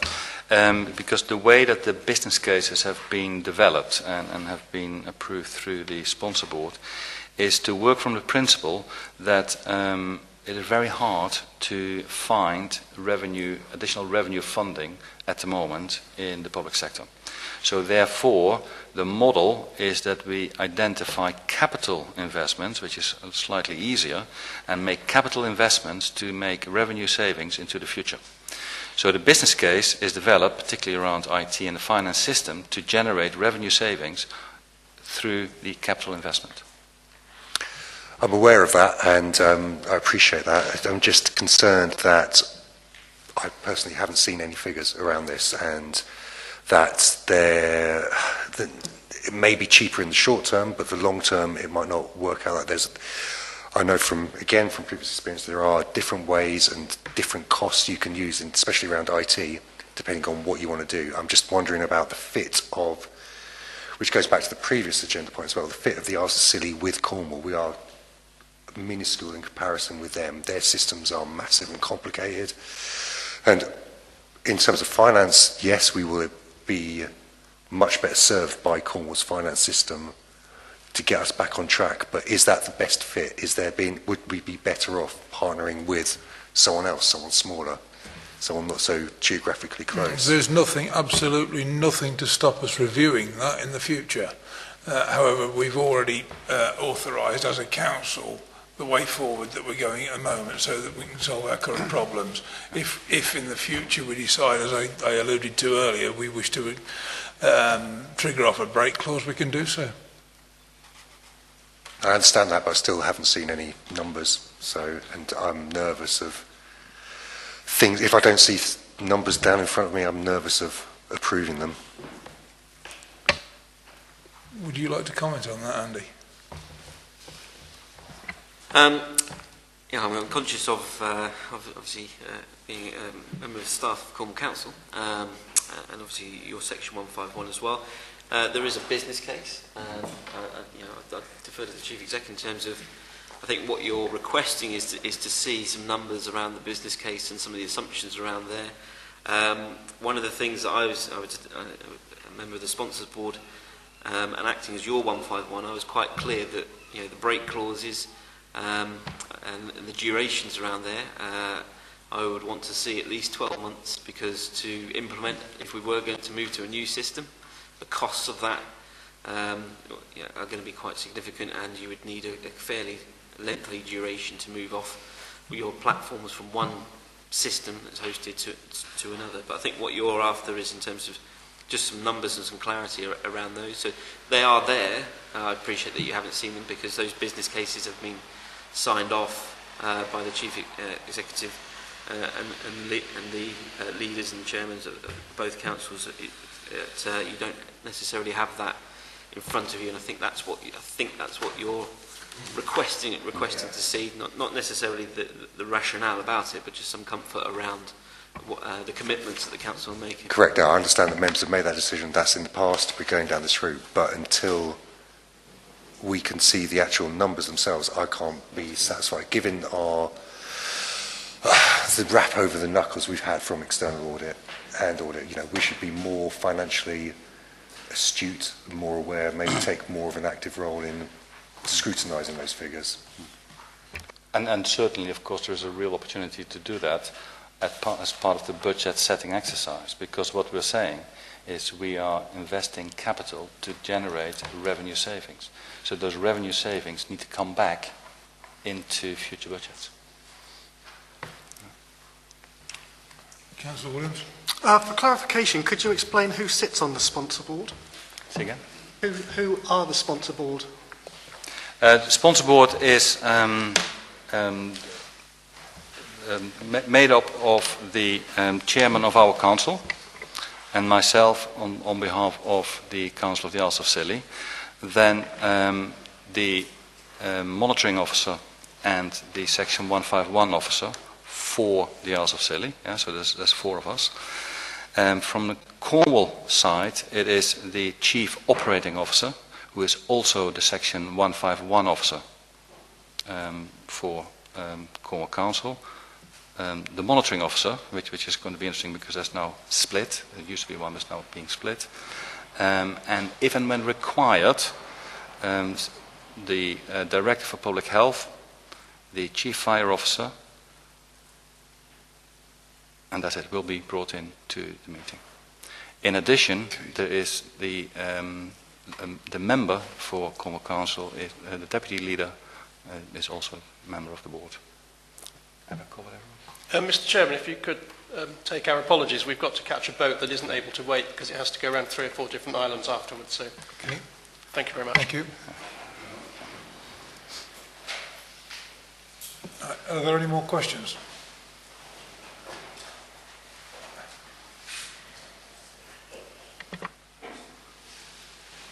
Right.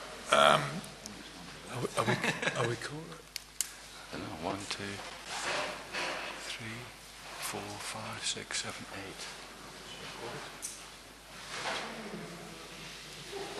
8. Yeah. We are? Yeah. Oh, hang on, 1, 2, 3, 4, 5, Right, 6. we've got 3 recommendations. I'm going to ask the Vice Chair to read them out for us so that we can be clear on them, please. Recommendation number 1, to note the progress made with establishing intra-authority collaboration with Cornwall Council. Number 2, that any material changes in service delivery and or governance be brought back to the Council of the Isles of Scilly for ratification and approval.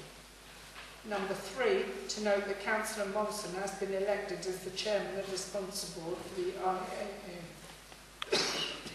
Inter-authority agreement. Excuse me. Right. Unless anybody wants to take them separately, I propose that we take all 3 of them in one go. Is there a proposer? Councillor Davis, seconded by Councillor Guy. All those in favour? That's unanimous. Thank you. I apologise, I didn't have my light on. Is Mr Mumford comfortable with that? Right. Item 16.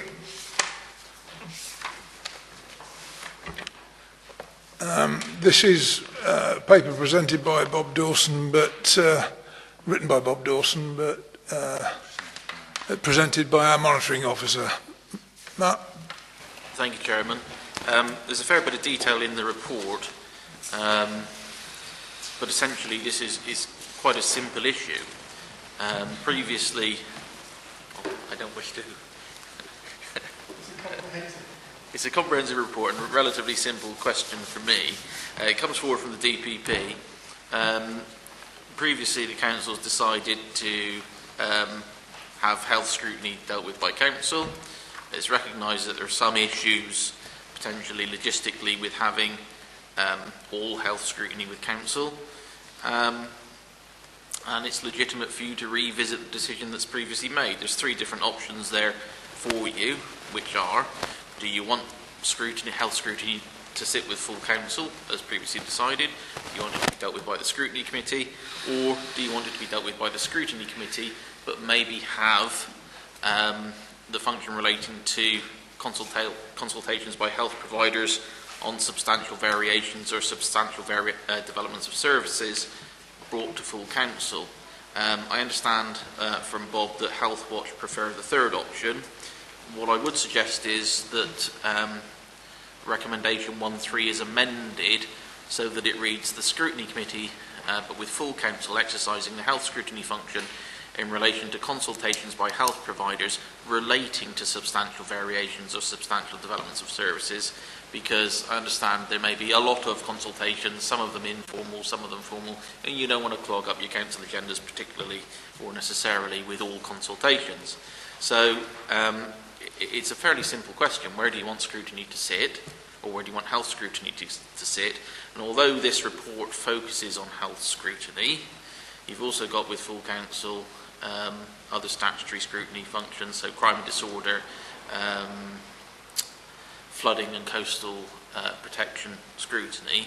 So it's an opportunity for you, and I think it's a legitimate opportunity for you to say, if you're minded to do so, if you don't think it should sit at full council, we want all scrutiny to sit with the scrutiny committee. And if you're minded to do that, the question then is, do you want those consultations on substantial things coming up to full council? The second recommendation is a matter of administrative convenience, because if you change the scrutiny arrangements, your standing orders have got to change. And I can do that and circulate so you can see what's done, and it would only be to implement the decision you make. It would be nothing more. And of course, by circulating any amendments, you've got the opportunity to make sure that I've gone no further than what you've decided. Happy to take questions. Questions? Councillor Watt? Yes, Chairman, I think this is the option 3 is the most pragmatic way forward. I also like in paragraphs 215 and 216 the fact that the public perception of the scrutiny committee is a force for improvement. I like that, and I'm sure it's right, and therefore I would certainly propose that option 3 is the way forward. Yes, I'd like to second that. I think option 3. Vice Chair? I hate to be a dissenting voice, but the only reason for actually, I think, going for full council at the moment is that we have a couple of really key issues that I think would probably be devolved to full council anyway, namely the work to do with the SDP and medical travel. And they're both so pivotal, I think they would be delegated back to full council anyway. So my preference, I have to say, would be to leave it with full council for the moment and review the situation in, say, 6 months' time. But obviously... Against? Abstentions? Option 3 is adopted. Recommendation number 2, that the monitoring officer be authorised to update council standing orders to reflect the decision reached in relation to recommendation 1. Propose that. Second it. Oh, I've got everybody. Sorry, Councillor Marcus and Councillor Legg, thank you. All those in favour? Against? Abstentions?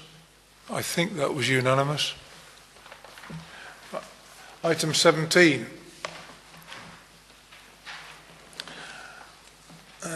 Matt?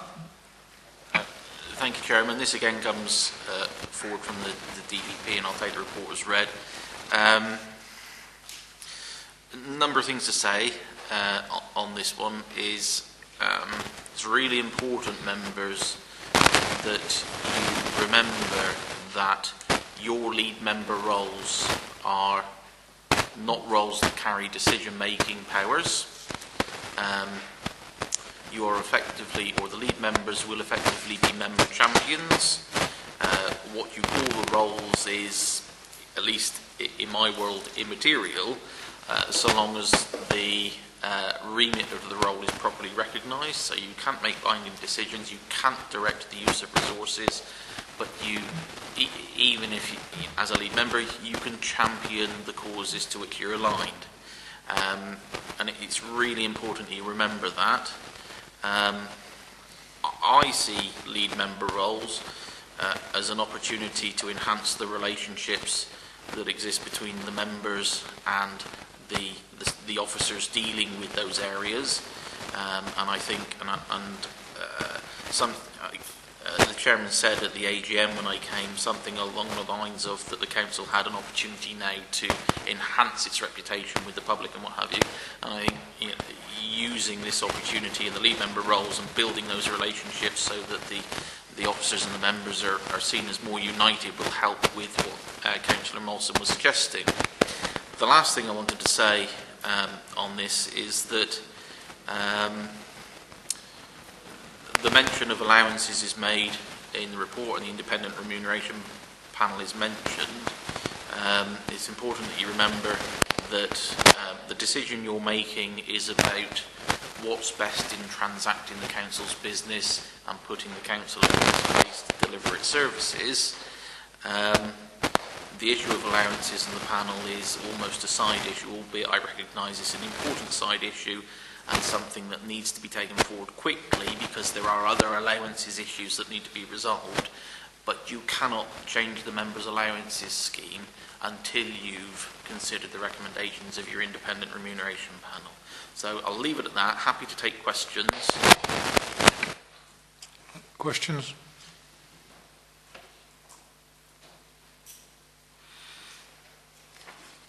None?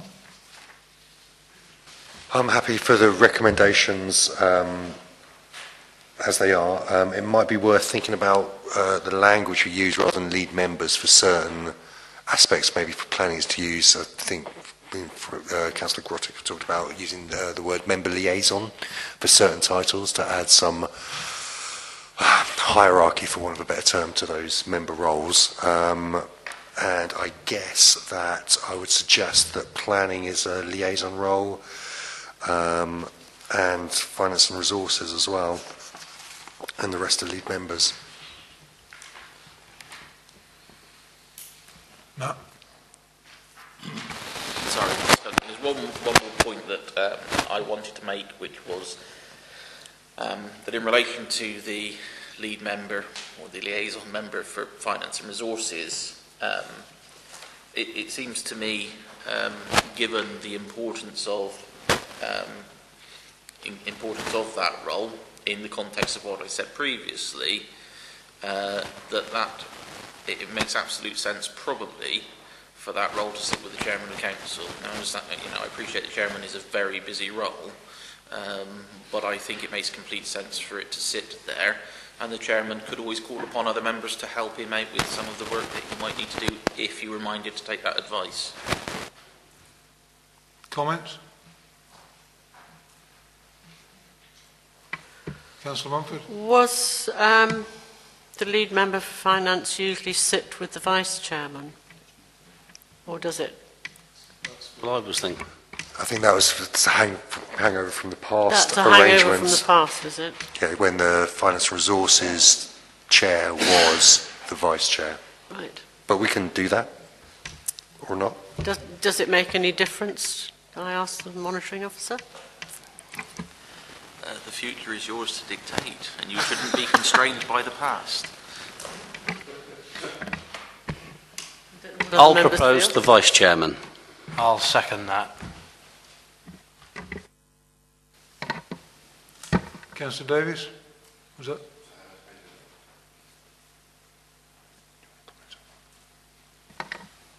I'm happy to accept the nomination, but I would also say that if I am elected to the role, I would naturally work very closely with the chairman, and I would consider it a partnership. In fact, I would have to say that at this moment in time, I think whoever is appointed to the role of lead member for finance, each and every councillor, all 16 of us, should consider ourselves lead members of finance right now, because we need to work very closely together with Mr. Brown to work together to move us from where we are now to a better place. Councillor Legg? Sort of on that topic, in Appendix B, the general provisions for lead members, number 1 mentions accountability. Now, when a lead member has no formal decision-making power, why is it that they are accountable? Surely the whole council is always accountable for the portfolio. It's mainly a communicative accountability, so that the lead member, liaison member, whatever we like to call them, communicates with the rest of council. Yeah. I think we need some clarity around the word, or remove the word accountability, because you're not, if you're a lead member, are you accountable for the decisions of council? No, because you can't make a decision. So do we need that word in there? It's up to you. Unless it's changed to accountable for communicating. I mean, yeah, I feel the word on its own is not appropriate. Are you happy to remove it, Matt? It's your choice, Chair. If you take out the words accountability, you've still got political leadership and that's the important. That is, yeah. It's somebody being there to be forced to speak for the staff. And to liaise with their respective portfolio style officers. My point being that the lead member for financial finance and resources isn't held accountable for our finance and resources. It'd be nice if it was. Sorry, Andy. Yes. Just for further clarification on that. Don't worry, the council got the Section 24 letter and was held accountable, so all of you are accountable for the finances of this authority. Right, any more comments? Councillor Davis? I would just like to comment that I share Councillor Legg's concerns. I don't really see how you can be accountable and answerable in bullet point 4 if you have no power at all. Yeah. It just strikes me as a bit... I mean, I think I understand the feeling behind it, but how, in what way would you be accountable? I understand fully. Yeah, responsible or whatever you like to call it. Councillor Mumford? I don't know whether this is an appropriate time, but we do not have a lead member for planning at the moment. Are we to elect a lead member for planning at this meeting now? Yeah. It's there. Recommendation It's there, one. is it? Recommendation one. Right. Do you want to nominate? I would like to nominate. Yeah. I think we need to accept the recommendations first and then elect the individual. Is that correct, Matt? Well, Chair, I think if you've got general consensus as to who those individuals... You can take it in with that recommendation. recommendations, I'll read them out and then we give vote on them En bloc, okay. In that case, if we have a nomination for lead member of planning. Chairman, if I may, were you going to amend the lead member for planning role? I seem to recall Councillor Dorian Smith was about to raise something. I think it was representation on... Yeah, he was going to be involved with that and add it into that. Into the role profile.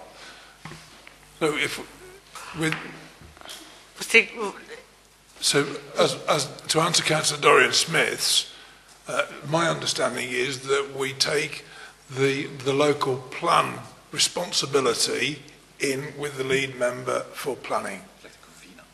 Yeah, convener, liaison officer, whatever you like to call it. Yeah. Yeah, are you happy with that, Councillor Mumford? Yes, I am. Fine. I would like to propose Councillor Marcus, please. I'll second that. I'll second that, yeah. Seconded by Vice Chair. All those in favour of that? Oh, yes. I accept that nomination, yeah. Look, you've been stitched up. Do you accept that nomination? Thank you. All those in favour? Thank you, that's carried. Now, we have to vote en bloc on the rest of it. Is that correct, Matt? I wonder whether we might be supposed to take those votes that have happened already as votes to include those nominations within the recommendations. Yeah. And so... Can you read out where we're at the moment, please? Oh, sorry. Sorry. I think I couldn't speak my throat. Recommendation 1, as written, but added to the end, and that the lead member for planning role includes the local plan liaison. And that member is Councillor Marcus. I'm coming to that, Chairman. That Councillor Grottick be appointed as the lead member for Finance and Resources, and that Councillor Marcus be appointed the lead member for Planning.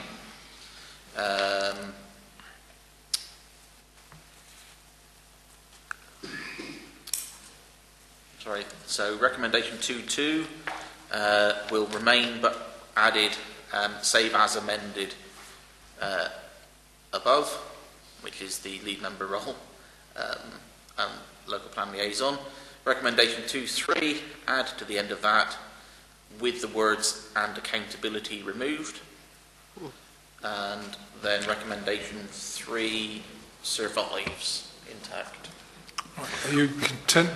We just need to remove from point 4 as well, the answerable for service performance, just that needs to go as well. Sorry, I missed that. Yes, thank you. I support that totally. I had no... Lead members are answerable within... Yeah. And so then, recommendation 2.3 then also to have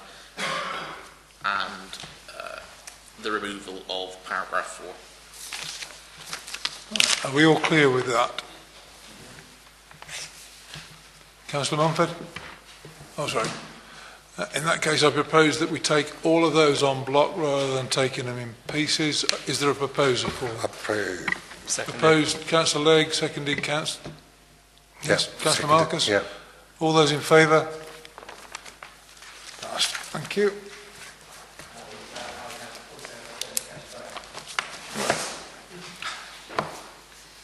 Right. Matt, you're on again. Updates from Lead members, do you want to say something before that? Oh, no, I said that already, Chair. Sorry? I said that at the beginning, didn't I? You've had enough with that? Yeah, all right. Right, updates from lead members. Children. Councillor Williams.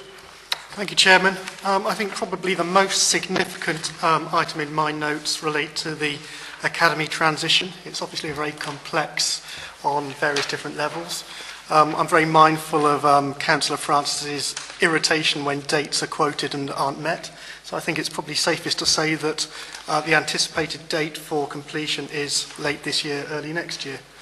I think it's probably mindful of us as a council to appreciate that GCSE results for young people are due out next week, and we pass on our best wishes to those students. And also remember that they will then transfer to the mainland to post-16 education. I think the majority will, which is a significant period in their lives and quite a transition for them.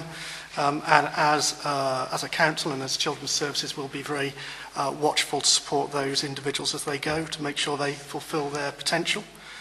As with, I suspect, every section of the local authority, there are staffing pressures and budget pressures within Children's Services at the moment, and some of those are long-standing and are probably going to be maintained for quite a period of time. We've got some very bespoke skill sets that are required in some of our roles, which often require staff to be on call for a lot of time. There's sort of interim arrangements coming into play. But again, housing again is a factor in some of those. August is a time when young people are off school, so there's a good blend of holiday activities currently taking place, which I believe are enhancing the health and well-being of some of our residents. And staff are also working on refocusing efforts towards services for children with disabilities. And I think it might be appropriate for us at some point to potentially ask the local parent carer group to give a presentation perhaps prior to the start of a full council meeting to update us on the work they're undertaking and the representation they're offering. I just also wanted to draw attention to the notes of the Health and Wellbeing Board meeting. There's been a query about the use of disabilities facilities grant, so when staff are back, I'll make sure that's raised in terms of its appropriateness. And I just wanted to also recognise when we held the Health and Wellbeing Board, we did the meeting at Carn Thomas and used video conferencing facilities, and 3 or 4 people from the mainland joined in, and the quality was outstanding. So potentially there are cost savings which can be made by using some of those facilities. The sound picture quality was excellent, so I think that's probably just worth members noting. And that's all from me, Chairman. Okay, thank you, thank you. I'm very conscious of the time and the fact that there are people missing because they've had to catch boats and what have you. But are there any questions for Councillor Williams? Councillor Mumford? Yes, it was actually me that is questioning the disability facilities grant. I would like to have some transparency on how it's spent, and I would have brought it up earlier, but our director is not here tonight, so I couldn't ask other questions. So I had a word with Joel, and he's going to look into it for me. Thank you. Anything else? Right, moving on. Adults. Councillor Davis. Thank you, Mr. Chairman. You have my report before you. Obviously, Park House has been the main centre of attention. I think everybody by now has heard the great news that we have a new manager. You'll be aware, I think all of you, that I've known her for many years, and we look forward to more years working together. We've also got a new adult social care manager starting later this month, and hopefully that'll help things to settle down. The long-term sustainability of Park House is still a question, and the carers still have vacancies. I did see a Facebook comment from a lady, a mature lady, whose family had been coming to the islands for some 11 years, who applied and was found to be very suitable. So she's coming. She was at the time seeking accommodation. She has luckily found some temporary to medium-term accommodation. But it does highlight the problem of housing, which I have remarked on under 2.2 housing. It's come to my attention since I wrote this report that there was actually a special meeting before I was re-elected to this council in April, and there was a unanimous decision to proceed with the provision of a house. Now, we've already heard about this today, this evening, that money could be made available. Now, this property that could possibly be used, all houses are only on the market for a certain amount of time, and this, the provision of housing for care staff would go a long way. We know this problem's been with us, like other problems, for a long time, but this would be a solution to put the provision of care on these islands on a better footing. And I would hope that by our next meeting, I'll be able to report on this, that some progress has been made on this, and sadly I've unable to be ascertain whether or not any progress has been made in the last few weeks. Are there any questions? Thank you, Councillor Davis. Lead member for Place, Councillor Francis. Thank you, Chairman.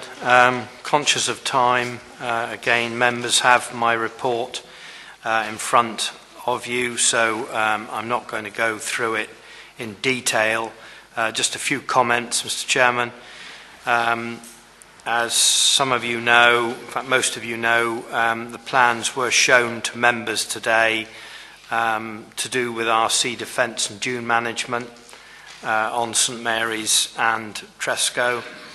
And there will be further consultation with the community in due course on that matter.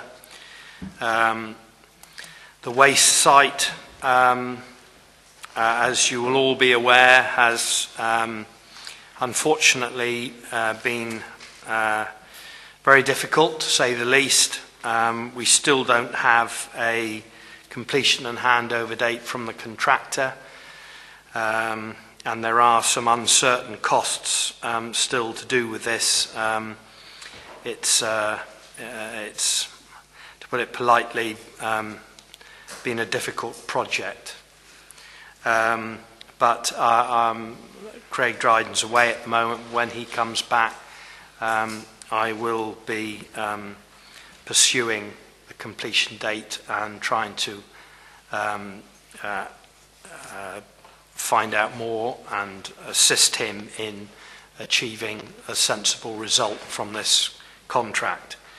As far as green waste is concerned, we have got some good proposals for dealing with that on island, as I've reported previously, and it is hoped that I'll have some definitive on that to put before you for the next council meeting. Hopefully the officers will come up with a proposal from that council can consider at the next meeting. Just one further matter to do with fire and rescue. The recent major farm fire that we had on the island, whilst generally that was dealt with well, there has been some issues raised to me, which I hope we can fully assess in order to make recommendations for a better response to future incidents. So I would like to reiterate that it doesn't mean that we did not respond adequately to this one. We did, the services did everything they could to help, but there are one or two issues, for example, the water supply available and so on, and some of these issues need to be dealt with because we could have incidents elsewhere that have a similar problem. So we need to learn from this, and we need to have a post-mortem, if you like, on what happened on that occasion, Mr. Chairman. Any questions on my report, please? Councillor Guy. Yeah, thank you, Chairman. I would just like to thank Councillor Francis. I mean, I brought some some problematic problems to him, and he's dealt with them superbly. And I think, as lead member for Place, you're doing a sterling job, and I'd like that put that on the record. Thank you. Councillor Mumford. Yes, I would like to ask Councillor Francis if he got anywhere with finding out why there wasn't a time limit put on this contract. It's a very difficult one to answer, Councillor Mumford. I have not been a party to the contract. I have asked for the information, and I hope that when Mr. Dryden is back from his holiday, that I will have some more answers on that. I understand that there was an original timeline of June for it to be finished, but there seems to be very grey areas about why that's not been achieved. As you'll see in my report, there's one or two matters about delays to when their contract was actually issued, which has pushed it back. Unfortunately, there were various issues to do with the ground. When they cleared the waste, I always understood that you do trial holes and so on, and you actually find out what you're dealing with. But this wasn't done for whatever reason, again, that I intend to find out. But it's all given the contractor, I'm afraid, some, not excuse, but it's given a situation whereby the contract has been pushed back. And again, we need to do a post-mortem on this project and learn so that we don't do this again, because it's not a fairy tale, this one. And one more question. Have you heard any more about EGNOS up at the airport, when it's going to be in operation? Because I believe it was supposed to have been done by last April. You want me to chip in on that one? I think that would be helpful, Chairman. Thank you. At the moment, as far as I'm aware, is that the pilots are undergoing accreditation with the Civil Aviation Authority. Some of the pilots have been accredited with the operation of it at Land's End, and there's one or two of them accredited here. However, they have to be accredited on all 4 runways, that is, both directions on each runway here and at Land's End. The last chat I had with Mr. Dryden was that we were targeting this autumn, but I quite readily admit that that chat I had with Mr. Dryden was back in May. Okay, thank you. I would just like to add, Mr. Chairman, it is on our radar. Sorry about the pun, not intended, and that will be followed up. But I can hopefully report further on that for the next meeting. Councillor Davis? I'm not sure, Mr. Chairman, from what you said, whether they're actually functioning or not, but I can tell you, looking out of my lounge window, I've seen aircraft landing where they wouldn't have landed 3 or 4 years ago. That's comforting. Well, no, I was going to say, if you were the pilot, you might not say that. Indeed. Right, thank you. Are there any more questions of Councillor Francis? Well, I'd just like to put it on record that there's this, and obviously we can't take the report from Councillor Smith because he's had to go and catch a boat, but we have had updates from him via email, which is in keeping us informed of what's going on with Smart Islands. But I'd like to put my thanks to the lead members on record and hope to the rest of the members and public for that matter that these updates are useful. I find them useful, and I'm quite sure that it's appreciated by everybody else. Thank you very much indeed. Moving on, item 19, which is the appointment of an electoral registration returning officer. Matt, please. Thank you, Chairman. If I may beg your indulgence, ask you all to forgive my rudeness. I should have said at the beginning of the meeting, thank you for appointing me as your monitoring officer. I truly am grateful. I hope I meet your expectations, and please feel free to contact me if you've got any problems. So the report, each principal authority, as you are, must have an electoral registration officer, must have a returning officer. It's usual for it to be the chief executive. Your current returning officer and electoral registration officer leaves the council's employment on the 11th September. The report speaks for itself. It's a simple decision I suggest for you to make.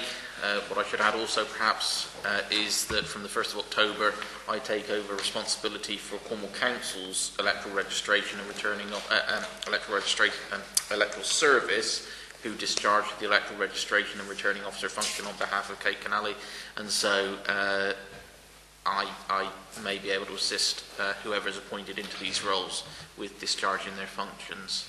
Happy to take questions. Councillor Guy? Yeah, thank you, Chairman. I don't know if this is for Andy Brown or Matt, but 4.1, a little concerning. I mean, it does say, it's a bit bland how it's worded, and on a personal level, I think we need a bit more clarity if there is, what the increase is going to be. Is there going to be an increase? I think it's a bit vague to be passed, to be honest with you, at this point in time. Wouldn't it be true that there's already a cost for the returning officer, and that cost is going to be the same? We need a returning officer.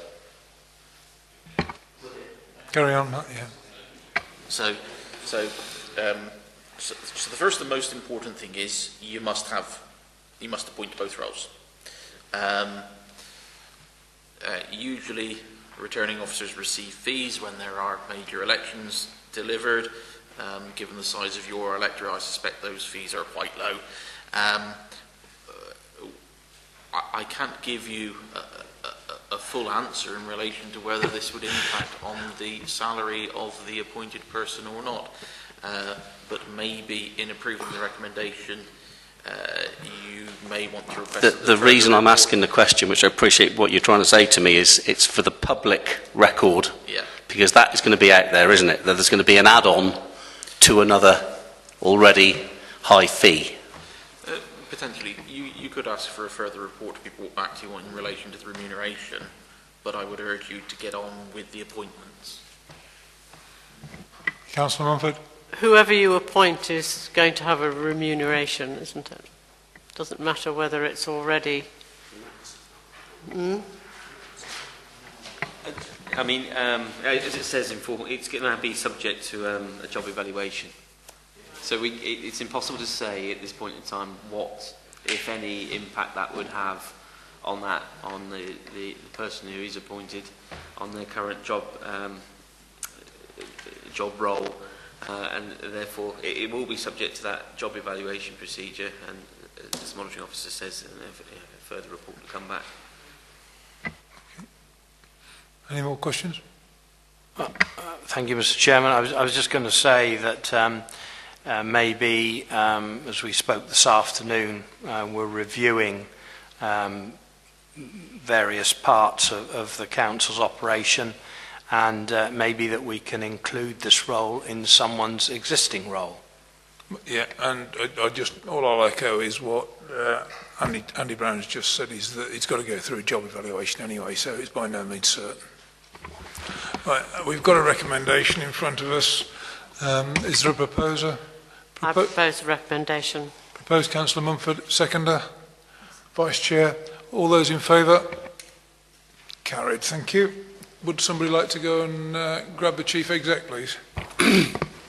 Chairman, it seemed to me you were just basically going to be appointing someone from the 11th of September until the meeting in October, at which point you would actually appoint someone properly, and it would just be the Chief Exec for a month, basically, in effect. Exactly, so, yeah. It's... Anyway, I'm doing a report. Shall I carry on, Chairman? Item 20. Thank you, Chairman. The Communications Working Group was an initiative set up by the DPP. They wish to explore this and reinstate it. Hence the report that's come before you, and I'm happy to answer any questions. Any questions? Councillor Mumford. I'd just like to propose recommendations 1 and 2. Are we going to name members now, or are we just going to accept the recommendations as they are?